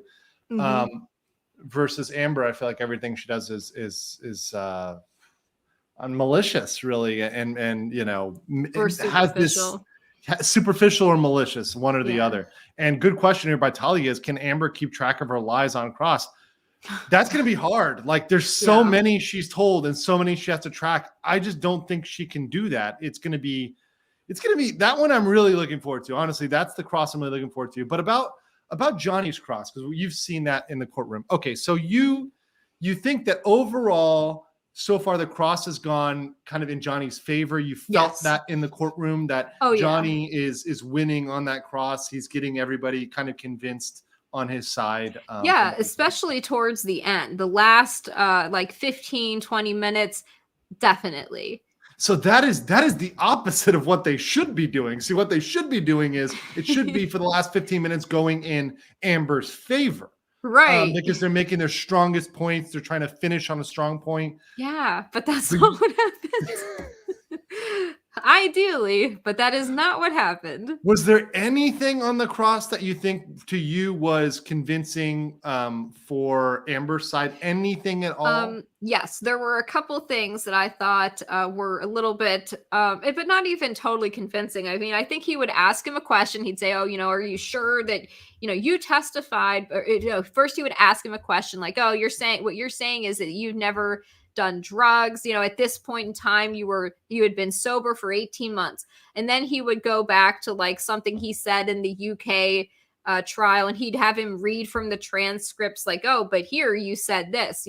There were a couple things that were inconsistent, but it was not like, it wasn't that inconsistent. It was like he didn't say the exact same answer, and a lot of times it just seemed petty and stupid. Like, what is your big point here? And I heard people outside that, at lunch break and afternoon breaks, people were saying things like, well, none of this stuff has anything to do with DV. Why are we hearing about like his text messages and his use of drugs and alcohol?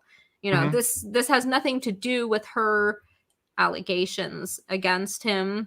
So I think people were expecting to see some kind of evidence for that or whatever. They're trying to tie it in, though. They're trying, because Amber's whole thesis is that the drugs and the alcohol led to the DV, but it doesn't. But once again, you can be an alcoholic and a drug user. See, they're trying to say that it's kind of that sort of behavior leads you into violence automatically. Right.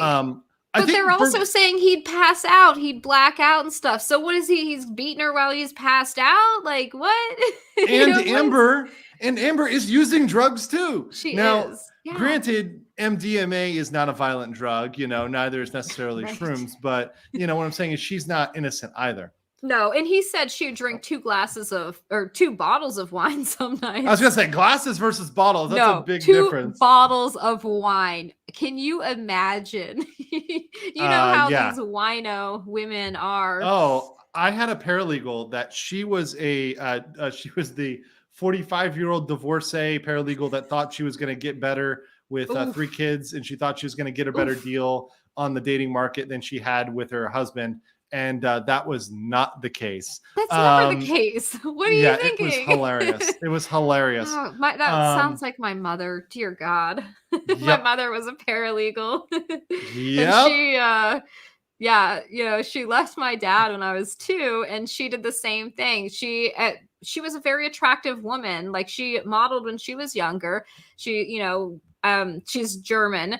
So she thought, I guess she dated very wealthy men that, were like lawyers and doctors in Palm Beach, but she always thought she was going to get better. And I think the other thing she did is she couldn't maintain that mask, only for so long. Then the crazy would come out. It slips. The mask slips. Then the crazy comes out. And, she just, she's still single. Exactly. That's what it is. That's what it is. And she's the dog lady now. She is the dog lady. That's now, what it is. Woof, drinks a box of wine now. Now she's on boxed wine. She's upgraded. She's upgraded to the boxed wine. Yeah, she used to have her fancy wines and stuff when she had boyfriends paying for everything, and now she doesn't. So that's where you end up. Yeah, it's true. It's true, Christina. It's so true, because you end up there because you think, and also you don't differentiate the fact that guys want you doesn't mean they're going to commit to you. Like, just because you can be a very attractive 40-year-old, 50-year-old woman who, but you have kids, you have all this. You think a guy's going to marry you versus just have sex with you and then leave you, which they'll be more than happy. It's like the difference between smash and marry is quite different, right? It's two wildly different things. It's like smash, yes. Yeah, absolutely. Smash, yes. Marry, absolutely never. Right. My mother would do these weird things when I was younger, when I was in high school and stuff. She was so weird and inappropriate. She would talk about, like, I don't know if I can even say it on your channel. No. She would on say my channel? Yes. Christina, on my channel, you say whatever the fuck you want to say. On YouTube, I guess. She would talk about her toys, her toy box, talk about those. in front of my guy friends, my friends' boyfriends, and at the dinner table. I'd be like, what are you doing? Like, I could not have people at my house. I was always so embarrassed. And then after she'd thrown me out and stole my identity and all this other shit she did to me when I was, in my early 20s. That's some Amber Heard shit right there. It is. So I know exactly how these women are, how these people are. I would come to check on my little brother, though, and my mother started dating young men. And I mean young men, like guys in their 20s. She was dating guys that were younger than me, and it was the weirdest thing. It's validation. It's all validation. Like, it's to prove that she still got it. She called them her boy toys, and I'm like, is this is your life? Then she would meet random men on the internet and invite them to her home to stay at her home, like guys that had to travel. And like, I'm like, what are you doing? Like, you're gonna end up in a ditch, That's very right. It's or insane. Yeah. That's the thing. Amber Heard, guys. This is reality, but it's gonna be her when she's 40. That'll be Amber Heard when she's 40. She'll have the dogs. It's good that you're saying it, because people are like, oh, it's a trope, it doesn't happen. No, this happens, and it happens to a lot of people. It isn't, and it's an increasing amount of people. Amber Heard is no exception. The whole point why this case is so important is because this type of stuff is not just happening with Johnny and Amber. This is happening with Jack and Jill. This is across the United States. This is an issue that really goes around everywhere. My friend Jamie's out there.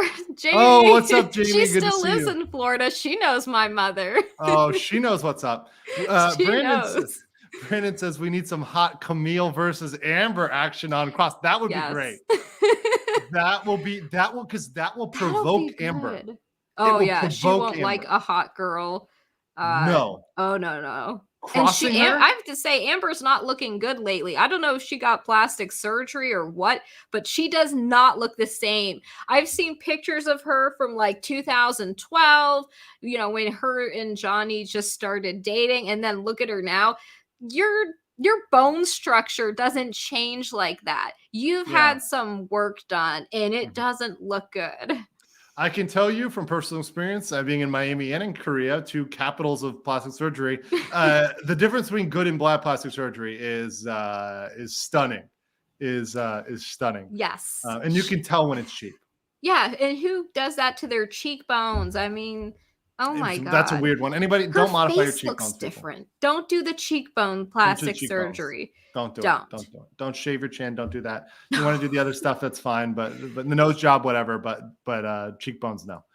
Shindig Eats says Johnny stated that after he tattooed Amber's name on him is when the personality switch happened.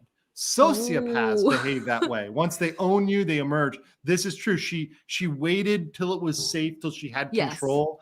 And I think what's a better sign than a tattoo of yourself? Right? I didn't know he got a tattoo. Oh my God. He did it for what's her face? His earlier wife, Winona, right? And he did it for Winona. Winona Forever to Wino Forever. Yeah, which that's my mother, Wino Forever. Okay, Johnny. Okay. Yeah. Late 32 says, I literally have a friend who up until recently has done every drug that Johnny Depp has done. He's never violent in and out of his relationships and has never changed. Always a funny, nice guy to be with. Bullshit. Yeah. Usually, like I said, drug reactions, usually you're not violent to other people, only if it's like bath salts, and that's like a very rare thing to be doing, which they're not doing because they have money. They don't do that sort of thing. Right. It's like that's a South Florida thing for sure. And North Florida too. Don't get it twisted. True. But also South Florida eating faces. Yes. Yes. But like, I remember I would go by that spot all the time. I still take the Metro Mover over that spot sometimes when I'm in Miami. It is terrifying. But it's like, if you have money for cocaine, you're not smoking crack, right? Like, right, exactly. You know what I mean? Like, if you have money for the superior version, you're not doing the inferior version.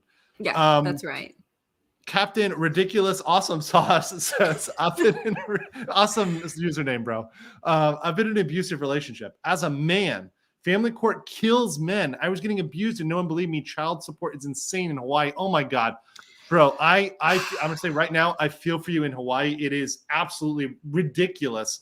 And this is why, once again, this is why families are being destroyed, because, men are learning that they can get destroyed in family court. And we're saying, we're not doing it. We're like, I don't want to get legally married. Like, I don't, I would need to set up these crazy legal structures. I would need to, have all my money in a foundation that never goes into, my bank account. I mean, seriously, like to even conceptually do it in America, you need to take all these legal protections, and it's just not for the normal person. It's just not worth it, especially with what's out there.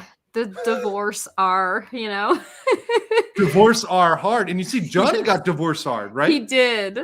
His money was supposed to go to charity, and literally she said, "Oh yeah, I'm gonna pay it to them eventually. I've only paid them $100K." That ain't gonna happen. Nope. We all know that's not happening.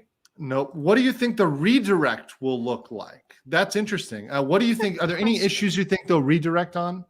I think they'll probably bring up the fact that she was doing drugs and alcohol at this time too, because I think that's what they focus so much on. I think they're going to add context to a lot of the things that were brought up, some of these text messages maybe. I can't imagine. I think that they have to address, though, his little, I guess, medical form or something, because I think that's their big thing. Like, oh, see, it's not her article that caused you problems. It was this. I think they might address that. I don't know, Yeah. So somebody just sent me this on Twitter. Thank you. If you ever have anything, you can always send me on Twitter. I'm going to share it with you and just play it real quick. Apparently, this is about the makeup thing. Let me just see if I can play this real quick. I'm not going to play the whole thing, but just a little. So I'm here at the Fairfax County Courthouse. It says it on there. There we go. Don't know how I'm going to find his attorneys, but we're going to go and we're going to try. Civil courtroom assignment, second floor. I think that's where we'll be going. All right, I'm on the order.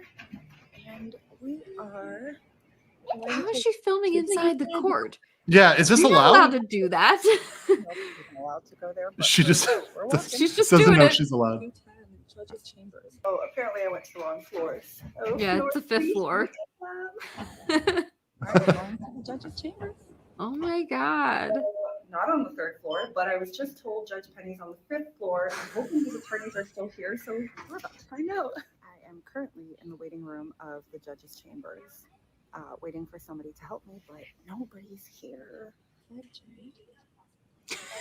Those fountains don't work, by the way. They're lies. Cheap lies. I can't believe they're letting her film. She might be hiding her camera. Okay, so she was showing them the makeup evidence, right? Okay. So this is what it was right here. So it was, hey, I left you a voicemail. Thought it was important to send information. Amber's attorney showed a concealer kit during her opening, claimed it was in her purse the entire time she was with Johnny Depp, and that she used it to cover up all the bruises. The makeup brand Milani Cosmetics just posted a TikTok claiming the palette actually did not exist at the end of 2017.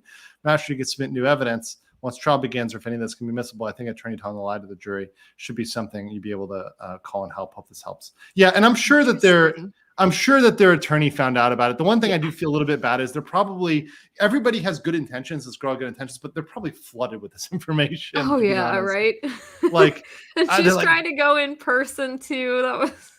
Yeah. Did that check out? Was that the right building? Like, did it look like it was that's building? It. That is it. I know those fountains. They're lies. You sit on a throne of lies. Yeah, exactly. Rude. The 10 deposition videos, will it benefit Johnny? Well, if they're Amber's or whatever, like if we still, it depends on who they are, but I mean, anything can benefit you with the proper either direct or cross, depending on which side you're on, right? So even, for example, remember the Rittenhouse case? We had Gage Grosskreutz. He was the witness. You're laughing. You know this. You remember this. He was the witness for Binger. He was one who had a material part of this case. And he pretty much single-handedly dismantled the claim of self-defense by saying he pointed a gun at Kyle Rittenhouse. Oh my God. The best part was when he fell out of his chair. Like when they had that Zoom hearing and he just goes, that was amazing and epic. Glorious. The memes of that guy, though, there are so many memes. Well, I mean, you cannot stop memeing this guy. I mean, first of all, he doesn't have a bicep, so I mean, there's that too. It's just like that alone could have gotten him through, but instead, yeah. Feet Bear says, "Hey Christina, thank you for the in-court perspective. It would be cool if you pop on Legal Bytes and next during breaks. How would and I know Legal Bytes is aware of you." And of course, I'd love to have you back as well to get a recap especially after we have Amber. I really want to hear your take on Amber.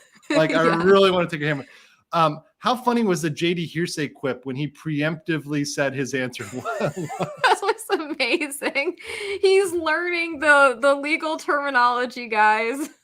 Yep. Yeah, that was funny. Was your mom Madonna? No, thank God. Thank God, but pretty close. We're pretty close. And Madonna was in South Florida too. A lot of people don't know that. She primarily lived in South Florida. Quick says, does Amber Heard have to take the stand? What caused most discussions on breaks? Unanimous jury is tough if they believe emotional versus legal standard. Yeah, that's what I'm saying. Getting a unanimous jury on a civil case is real tough. Like, we'll see. It's possible. But yeah, I mean, with civil juries, they don't feel like there's as much on the line. So a lot of times you're like, man, whatever, it's money. Yeah. So that's why you never really know. But if they end up really hating Amber Heard, you could see that something would take. Now, does she have to take the stand? No. She doesn't have to take the stand, but I think she's going to. And I think practically she has to. Like, there's no legal requirement that she does, but I think practically she has to. So I think she will. I think she has to. Yeah. What caused the most discussion on breaks? I guess chatter. People were just laughing at everything that Johnny Depp was doing. That's pretty much it. I mean, the breaks are really short, guys. You get like 15 minutes and you're going out to try to run to the bathroom or get a drink or something, and there's tons of people. So you just, Well, what do you take about this comment here from Brandon, which says, these guys are so over the top dramatic in everything they do. The jury can see that Johnny's words are hyperbolic. Happy or angry, you don't take him literally. What do you think about that? No, I think that's quite right.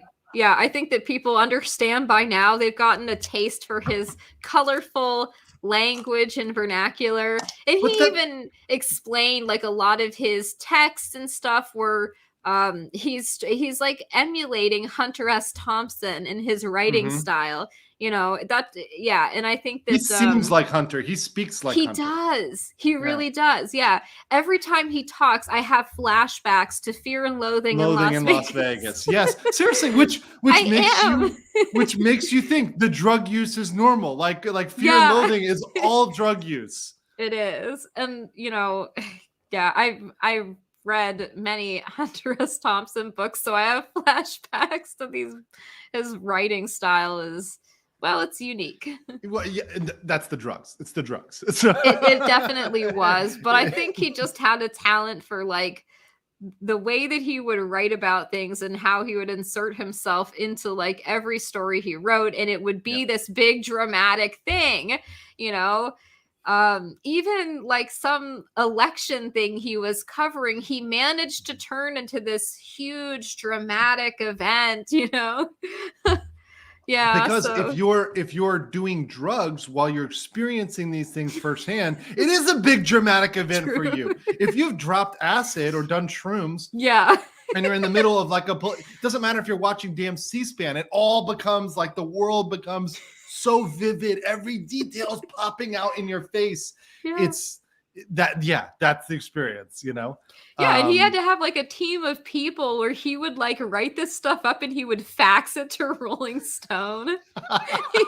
These were the days of fax machines. They'd have to feed the page in slowly. I had to use a fax machine once, and I was like never again. I was like my paralegal, I'm like, you will never make me do that again. You are doing this from now on. This is ridiculous. This is an arcane technology. I'd rather wrap this to a carrier pigeon and tell it to there are a lot of like courts that are very behind. Archaic. Yes. That are very, and then there's some that have kind of gotten up to date, but I don't think that this one is out of date though, right? The Fairfax is pretty up to date. It seems like good. They're good. They're not the ancient one. I've been to ones that are bad, and even Miami, like the Wisconsin. The federal courtroom in Miami is very up to date, but the civil courtroom is very old. It's an older building, and they have not updated it in the interior at all. Jeez, it's real bad. Like 1920s bad. Wait, remember that Johnny made the $100K deposit in her name, and then she exploded at him and threatened legal actions because he did the donation. How dare you give anybody money but me? How dare you do that? Ridiculous. I think it's sad what we've learned too about how much in debt he was, like how much his own employees had ripped him off. Hundreds of millions of dollars, $600 million or something. That is an unthinkable amount of money. And he had a horrible business manager, which was part of it. I'll ask this one, and then we'll have a little surprise here for the chat. Brian says, regardless of what the victim states in the witness box, does Johnny have a chance to win the defamation case? You know who's a good person to ask that question? My friend Legal Bytes. How's it going, Alita? How are you doing? I am so sorry. You totally, I'm really late. Yes. You're a little late. You're a little late, Legal Bytes. You're a little late. You with your highfalutin stream. You think you're better than my channel now? You think you're better than me, Legal Bytes? Huh? No, I'm joking. I thank you for being here. Of course. No, I literally, I set up a secondary stream today just so I could get caught up on, I know it's a good problem to have, but to get caught up on super chats that ended up taking like almost 6 hours. And because people were sending more super chats. And the super chats. Oh my word. And it's like I never want to tell people to not send me money, but it was one of those things that I was like, I need to, like, I realized halfway through, I'm like, I didn't eat since this morning, and I don't know what this morning is anymore because I'm on a different time stream.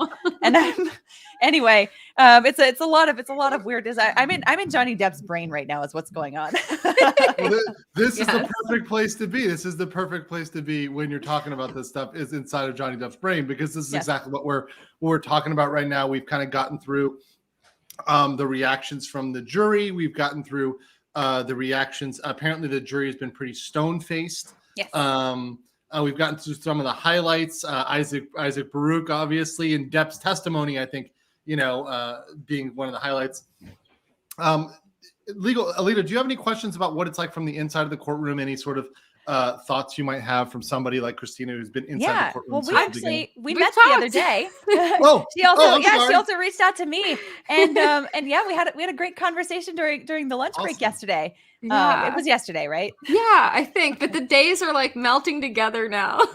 They are. They really. It happens for me are. too. It all blends together. It's like one constant. When am I not streaming versus when am I streaming? That's the only thing that's relevant. Yeah. It's and especially like for me lately, it's become a cycle of like streaming, like working on a recap, going to bed for a little bit, getting up, like somewhere taking out the dog a few times here and there, and then like going to bed and then doing the same thing again. That's rough. It's yeah. So it's nice to get some rest over the weekend though. Nice. Oh, by the way, Cole Roberts asked Andrew, how hard is a Florida bar?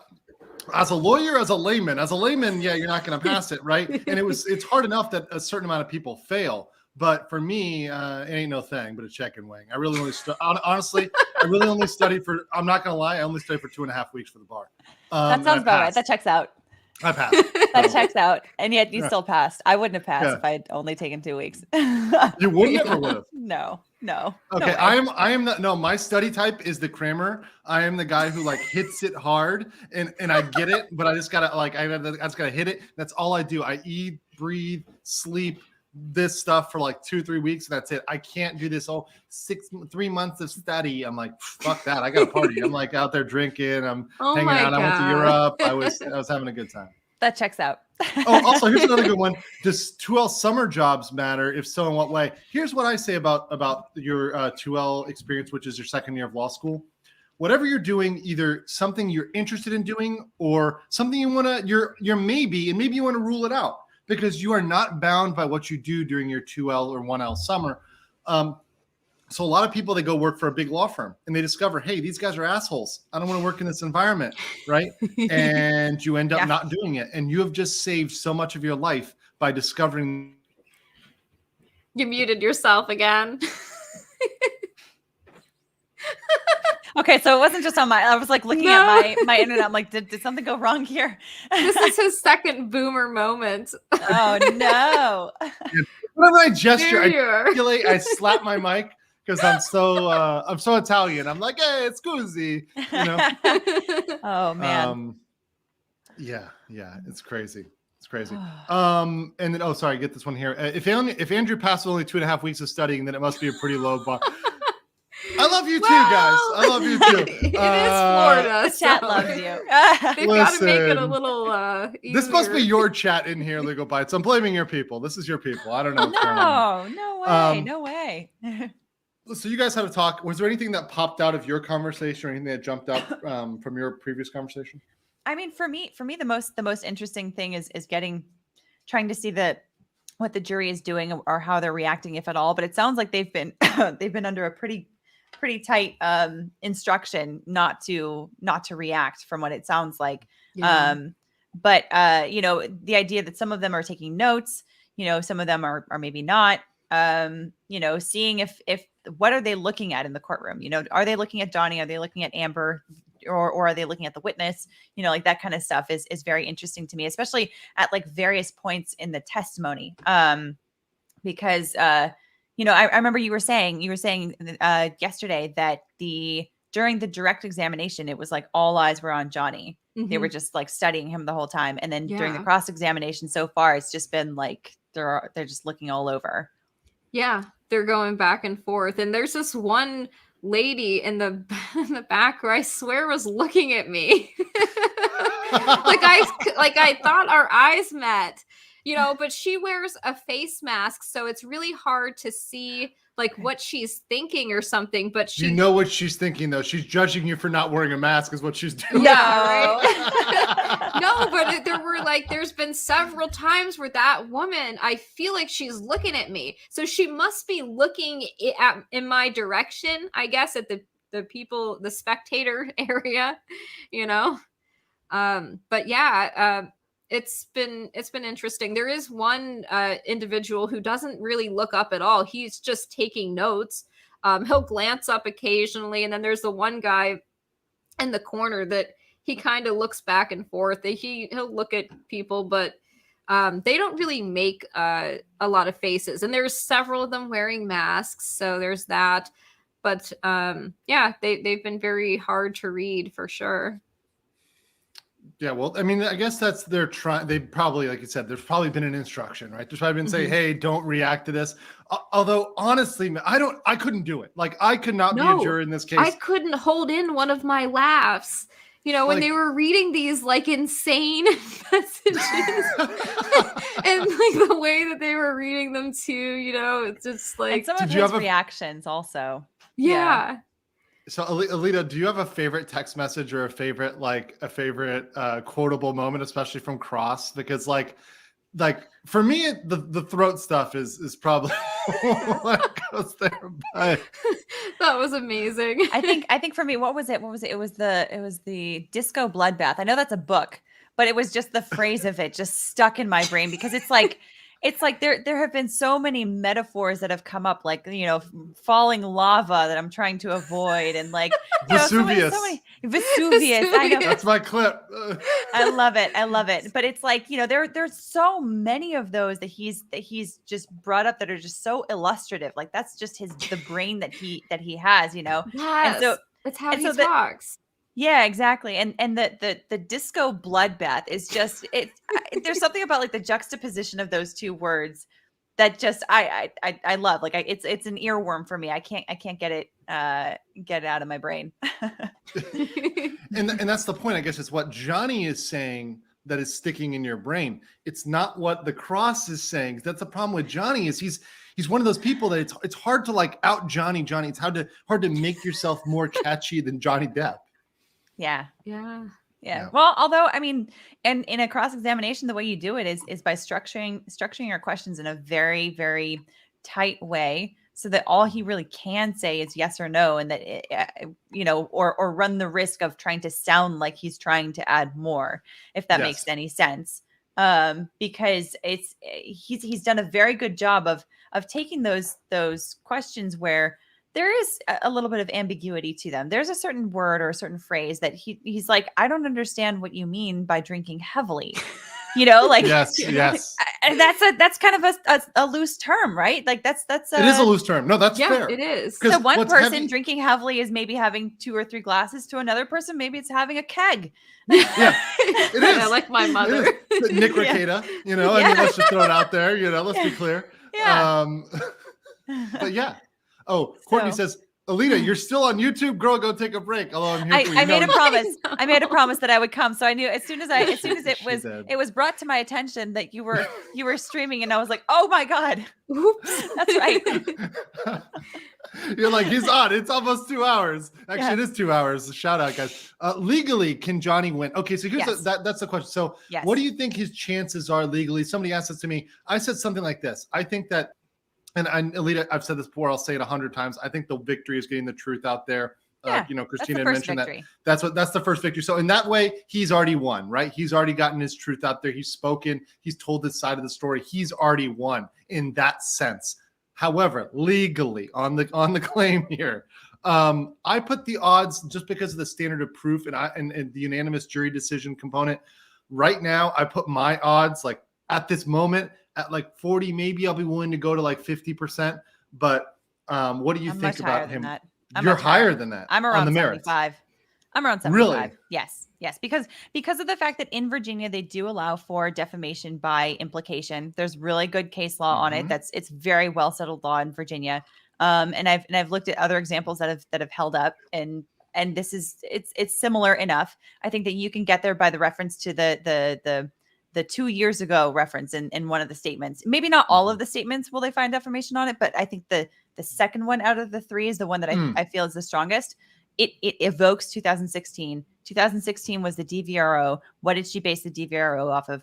All of these incidents here. So, you know, it opens the door for all of these incidents and to say, did she lie about these? Did she lie in the TVRO? And therefore, did she also lie in the Washington Post op-ed? So that's where the lie comes from, and that's really the heart of it here. That's the main issue, right? Is there a lie? Yes, but you'll acknowledge though that not all of the claims, all the specific claims are that strong. There's some of them that are weaker than others, right? You mean the other statements that they allege? Yes. Yeah. The first one and the third one are much weaker. The second one is the one that I think is the winning one. But I think so there's that, and then there's also, I've talked a lot about this on my channel about the fact that jurors are supposed to follow in the instruction to follow the letter of the law as the jury instructions, are handed to them. However, jurors also are human beings, and human beings at the end of the day, we like to think of ourselves as very logical, but we do think very emotionally as well.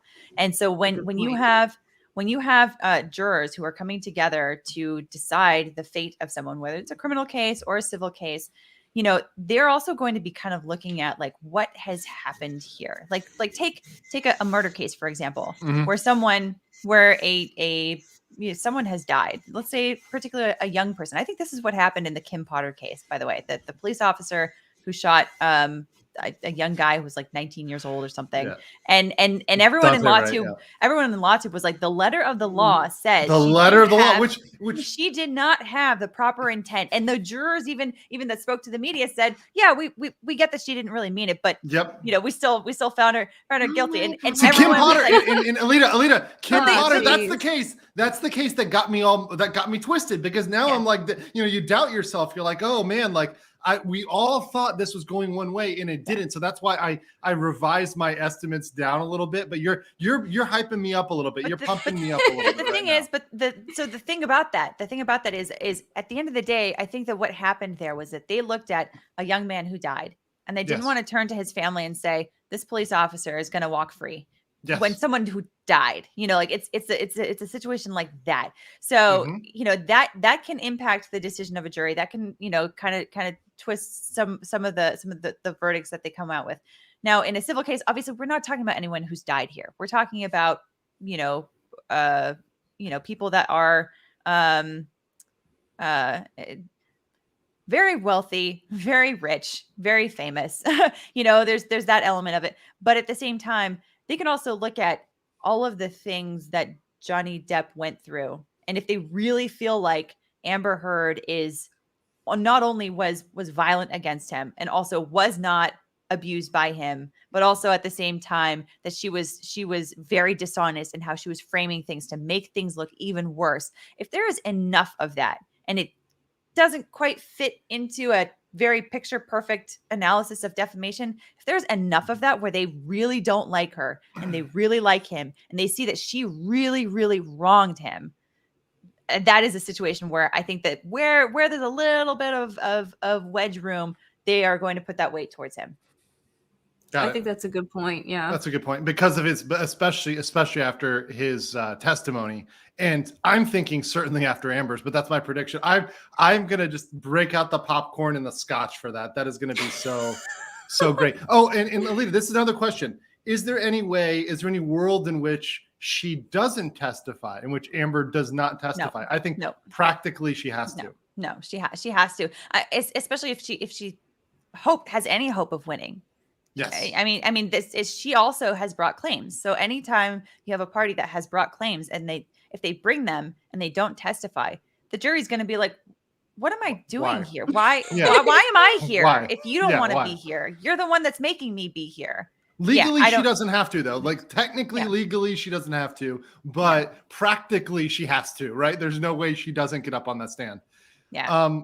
And I think that they were saying in the chat, it will be beautiful if she's crossed by Camille. I think that's going to trigger her so hard because she's already said she hates female attorneys. So you're like, all right. Oh, did she say that?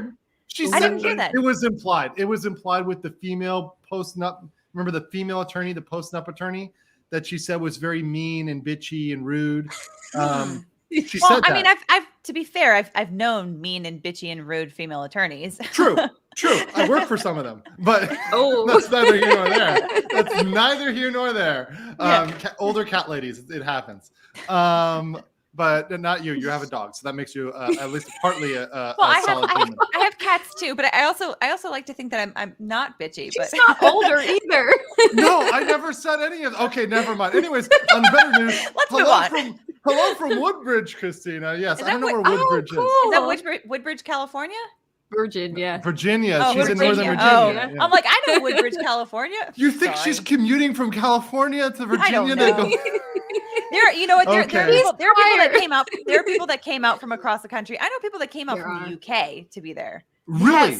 Yes. See, I was surprised, but Christina was saying that it's not like, because I was thinking it was going to be like when Joe Neerman described the Ghislaine Maxwell case, where there's like flow over rooms, where there's 6 different courtrooms that are like separate viewing areas. She's saying that everybody's getting into the main courtroom to view this. That's not really a situation. I did not think that would be the case. I thought there would definitely be separate courtrooms and people just sitting there, Nope. Well, it's also difficult to commit to 6 weeks of it. Yes. So there's different people on different days. Like I'm not seeing the same people every day. There are people that'll show up for a couple days and then they're not there and then they come back maybe for another day or so. But it's not there's not 6 overflow rooms or anything like that. There are people though that have come from California, from New York, from the UK. Yeah. I'm gonna read this one, guys. You guys are crazy. Can a judge remove the obnoxious green attire babe from the gallery for disrupting the jury? Because earlier, Alita, they were all simping for the green dress girl. Like, who's the green dress? Where's the green dress? Who wasn't? She says there's a green jacket, not a green dress. There was a green jacket lady behind me. It looked like a green dress. I mean, she was sitting, so like it's not like, at least when I saw her, she was sitting. But it's funny because like Emily D. Baker talked about her, and like you talked. We didn't actually talking about her. We didn't actually talk about her on my live stream, but I did notice her because I was like, that's a very pretty color. Like I really like that, but I didn't say anything about it. Yeah. Uncivil's like, it's a little not serious. He was on with me for like 6 hours. He's still awake. So I mean, there you go. No, I don't think you guys understand. I live here now. I am the internet. There is no sleep. I am YouTube. but seriously though, Lita, I mean, in all seriousness, I'm really impressed by everything I saw. Like, and you've been putting in the work. You deserve it. You've been really putting the work, and I'm so glad you're getting exposure for this. I saw the Business Insider and I've seen the other articles, people. So I'm really glad that this is getting eyes on this case, because it's getting eyes on this very important case. Also, it's getting eyes of all of us law tubers, what we do here on the internet, bringing truth to these matters, just speaking about them in a raw, unfiltered way. And I think that's something that's going to help so many people. So I really do. Absolutely. I'm really glad this get out. Thank you. Yeah, it's great. It's great to have a lot of eyes on this case because it's super important. And it's yet another lawsuit where shocker, the media got it completely wrong, in my opinion. Whoa. We're surprised. Shocked that the media got this one wrong by simping for Amber Heard in the beginning. It's shocked. Tem says it's a pretty color, even women simping for the green dress. It is. It's a gorgeous color. Guys, it's not simping if facts are facts, guys. Facts are facts. When it looks good, it looks good. I think I know who we're talking about now. The lady with the glasses. Did she have glasses on? She had dark hair. I remember dark hair. No. Don't worry. The simps of the chat are unrivaled. Chat. All you simps of the chat. Was she wearing glasses and did she have short hair? Describe green dress woman for me right now. I think it was short, dark hair. If I recall. Describe her. I can't remember. They're saying yes. She's really nice. Yes. Okay, yeah, I know who we're talking about now because she did, and it has a little like she had like a little like thing. Uncivil law saying he liked the boobs of the green dress woman. Oh my gosh, you guys in the milkers. Not the only one here, but people are saying long hair for sure. Not short. Wait, what? No glasses. Short dogger hair, saying boobs. Glasses. She had a face. No face. Okay. God. You can tell when it's guys in the chat. They're like, I wasn't looking at the face. I'm like, oh boy. Here we go. That was a detail I missed. So okay, I saw the color of the dress and I was like, that's pretty. Welcome to my chat, Legal Bytes. This is the Wild West over here. I know it's been a while since I've been in here. Yeah. It's just so hard for women to have their voices heard. You think feminists storming the Capitol every other year would make things easier for women to get heard? Now they've got it so hard. They're getting Amber Heard. Oh no. Quick sipping. I don't want to get Amber Heard. No, we don't.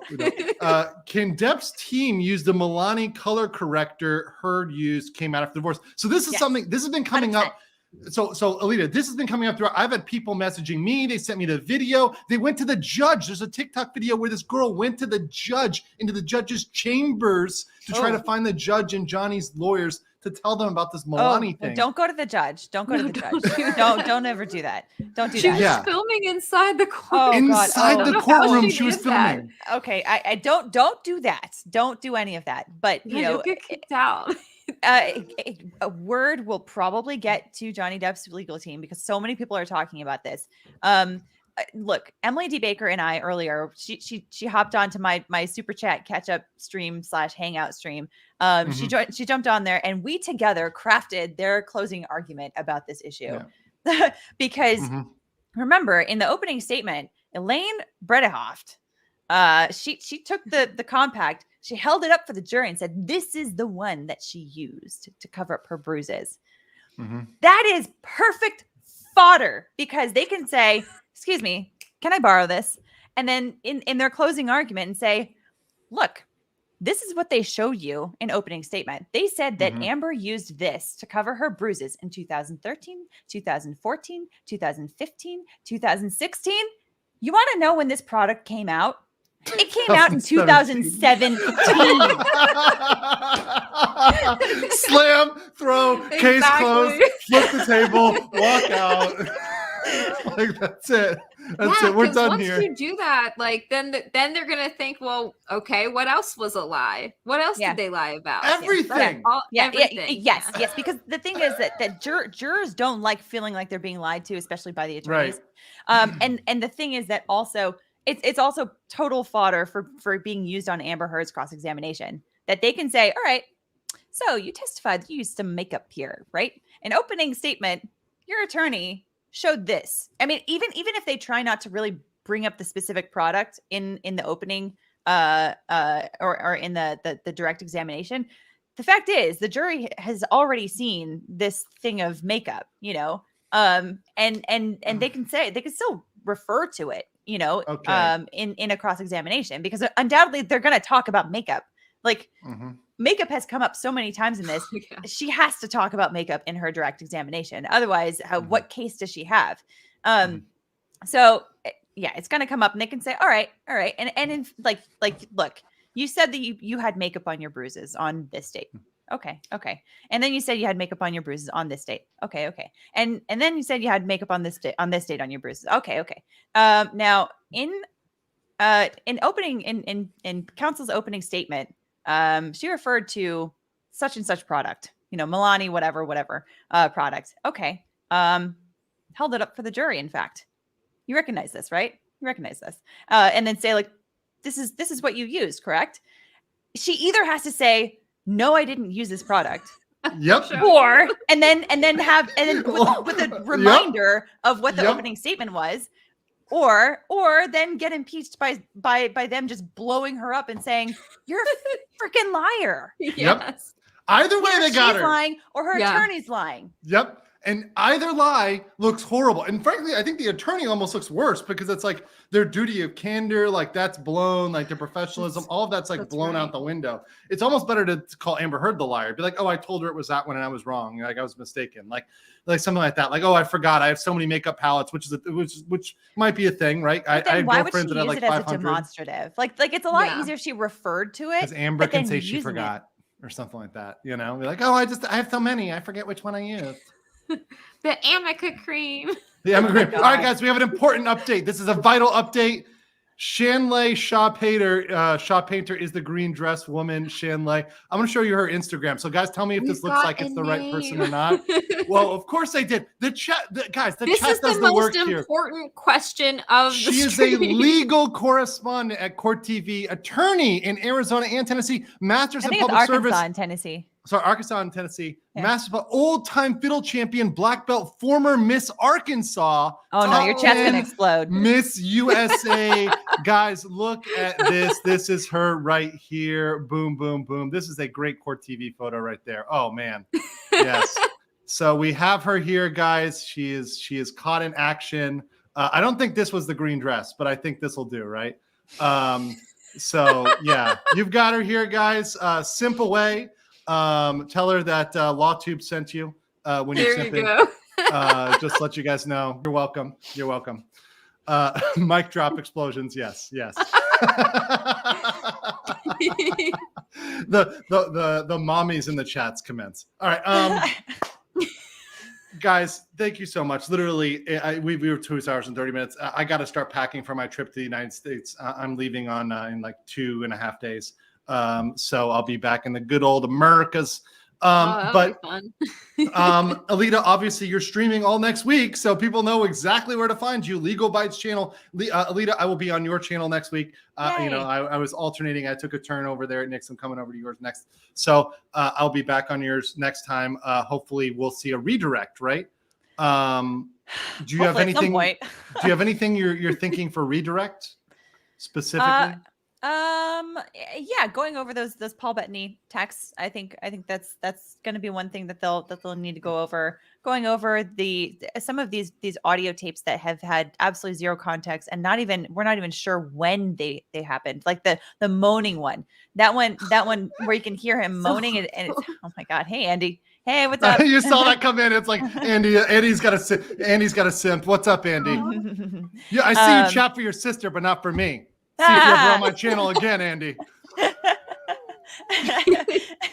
Yeah, but that moaning one, it sounds like somebody who's blacked out drunk, and if they're trying to place him on the Boston to LA flight with that sounds really bad. So clarifying if that is at the time of when he was trying to detox in the Bahamas, that would be particularly favorable for him. So there are a number of places that would be very good places for them to focus on for redirect, and hopefully they don't make the mistake that the defense is making, which is taking too long with these. A good cross-examination is short. Same thing with the redirect. Yeah, very short, sweet, to the point, right? You're guys focusing in, laser focused. You get to the point and you get out, right? Yeah, exactly. People's eyes were glazing over. So many people left after lunch and didn't come back in. Yeah. And that's the point, is that you've got to really get in and get that point communicated, because people's attention spans, they think they're long, they're so short. They're not. They cannot focus for that long. So you've got to get in and get out effectively. And one important fact that she brought up, and Christina brought up, Legal Bytes, is that for the cross, it seemed like the strongest point for Johnny was the end of the cross, which is the inversion of what you're supposed to have. You're supposed to have your strongest points. You're supposed to end on your strongest points. Yeah. But it was like the inversion of that. Yeah. You mean the audio that we listened to at the end? Yes. I mean, it's funny because I don't even remember what I heard on the audio, but I do remember how destroyed it was kind of making him, like how emotional he was about it. And that was just like, I felt so bad for him. They looked really bad playing that, though. But this thing, it's like the feeling in the room of people like sympathizing with Johnny more than they just humanized him. Yes, more than sympathizing with Amber. Yes. Yeah, for sure. I can't believe that a celebrity used the $5 drugstore product. That's a good point. Yeah, that's actually a solid point. That's a solid point. She's not even going to Sephora. she's spilling bottles of wine that she paid over $1,000 for, and she's getting a $5 makeup palette to put on her face. It's expensive booze, but I guess she's got her priorities, Yeah, exactly. Speaking of priorities, her face would be her priority. Well, clearly not if you see how she's looking during this trial. But speaking of faces and simping here, go over here to Christina's page. She's got this is her thing. Let's get you. I didn't realize you also had a YouTube page. She has a YouTube page. Radix Verum. Go over here, subscribe. Radix Verum. It's in the description, guys. So sub to her. I feel bad though, because I don't do a lot of videos. It doesn't matter. Simp I'm for gonna her get better there. at it. Simp for her on Substack. That's their Substack. This is also in there. She's covering this on her Substack. I've got to update my description now, so I add your no. your page. So I am going to come on. Tag. I'm definitely going to come on your channel. I'm forcing to come on your channel, Christina, because I definitely want to talk about the Tinder swindler, and maybe we'll get to West Elm. I want to talk about West Elm Caleb too. Look up West Elm Caleb, and we'll talk about him as well. Because I think we're going to have a great conversation about that. That's going to be amazing. Send me that name, like how to spell it. I will text it to you. it. I will text you the links. You'll get all of it. You'll get the receipts. It's going to be great content. Jay Liebgott says, thank you for bringing Christina into the fold. Chat loves her. Based. Yes, based. And super unbreaded. Awesome. Yes, but appreciate it. Guys, we will see you around. We will be back. Take care. See you later. Peace.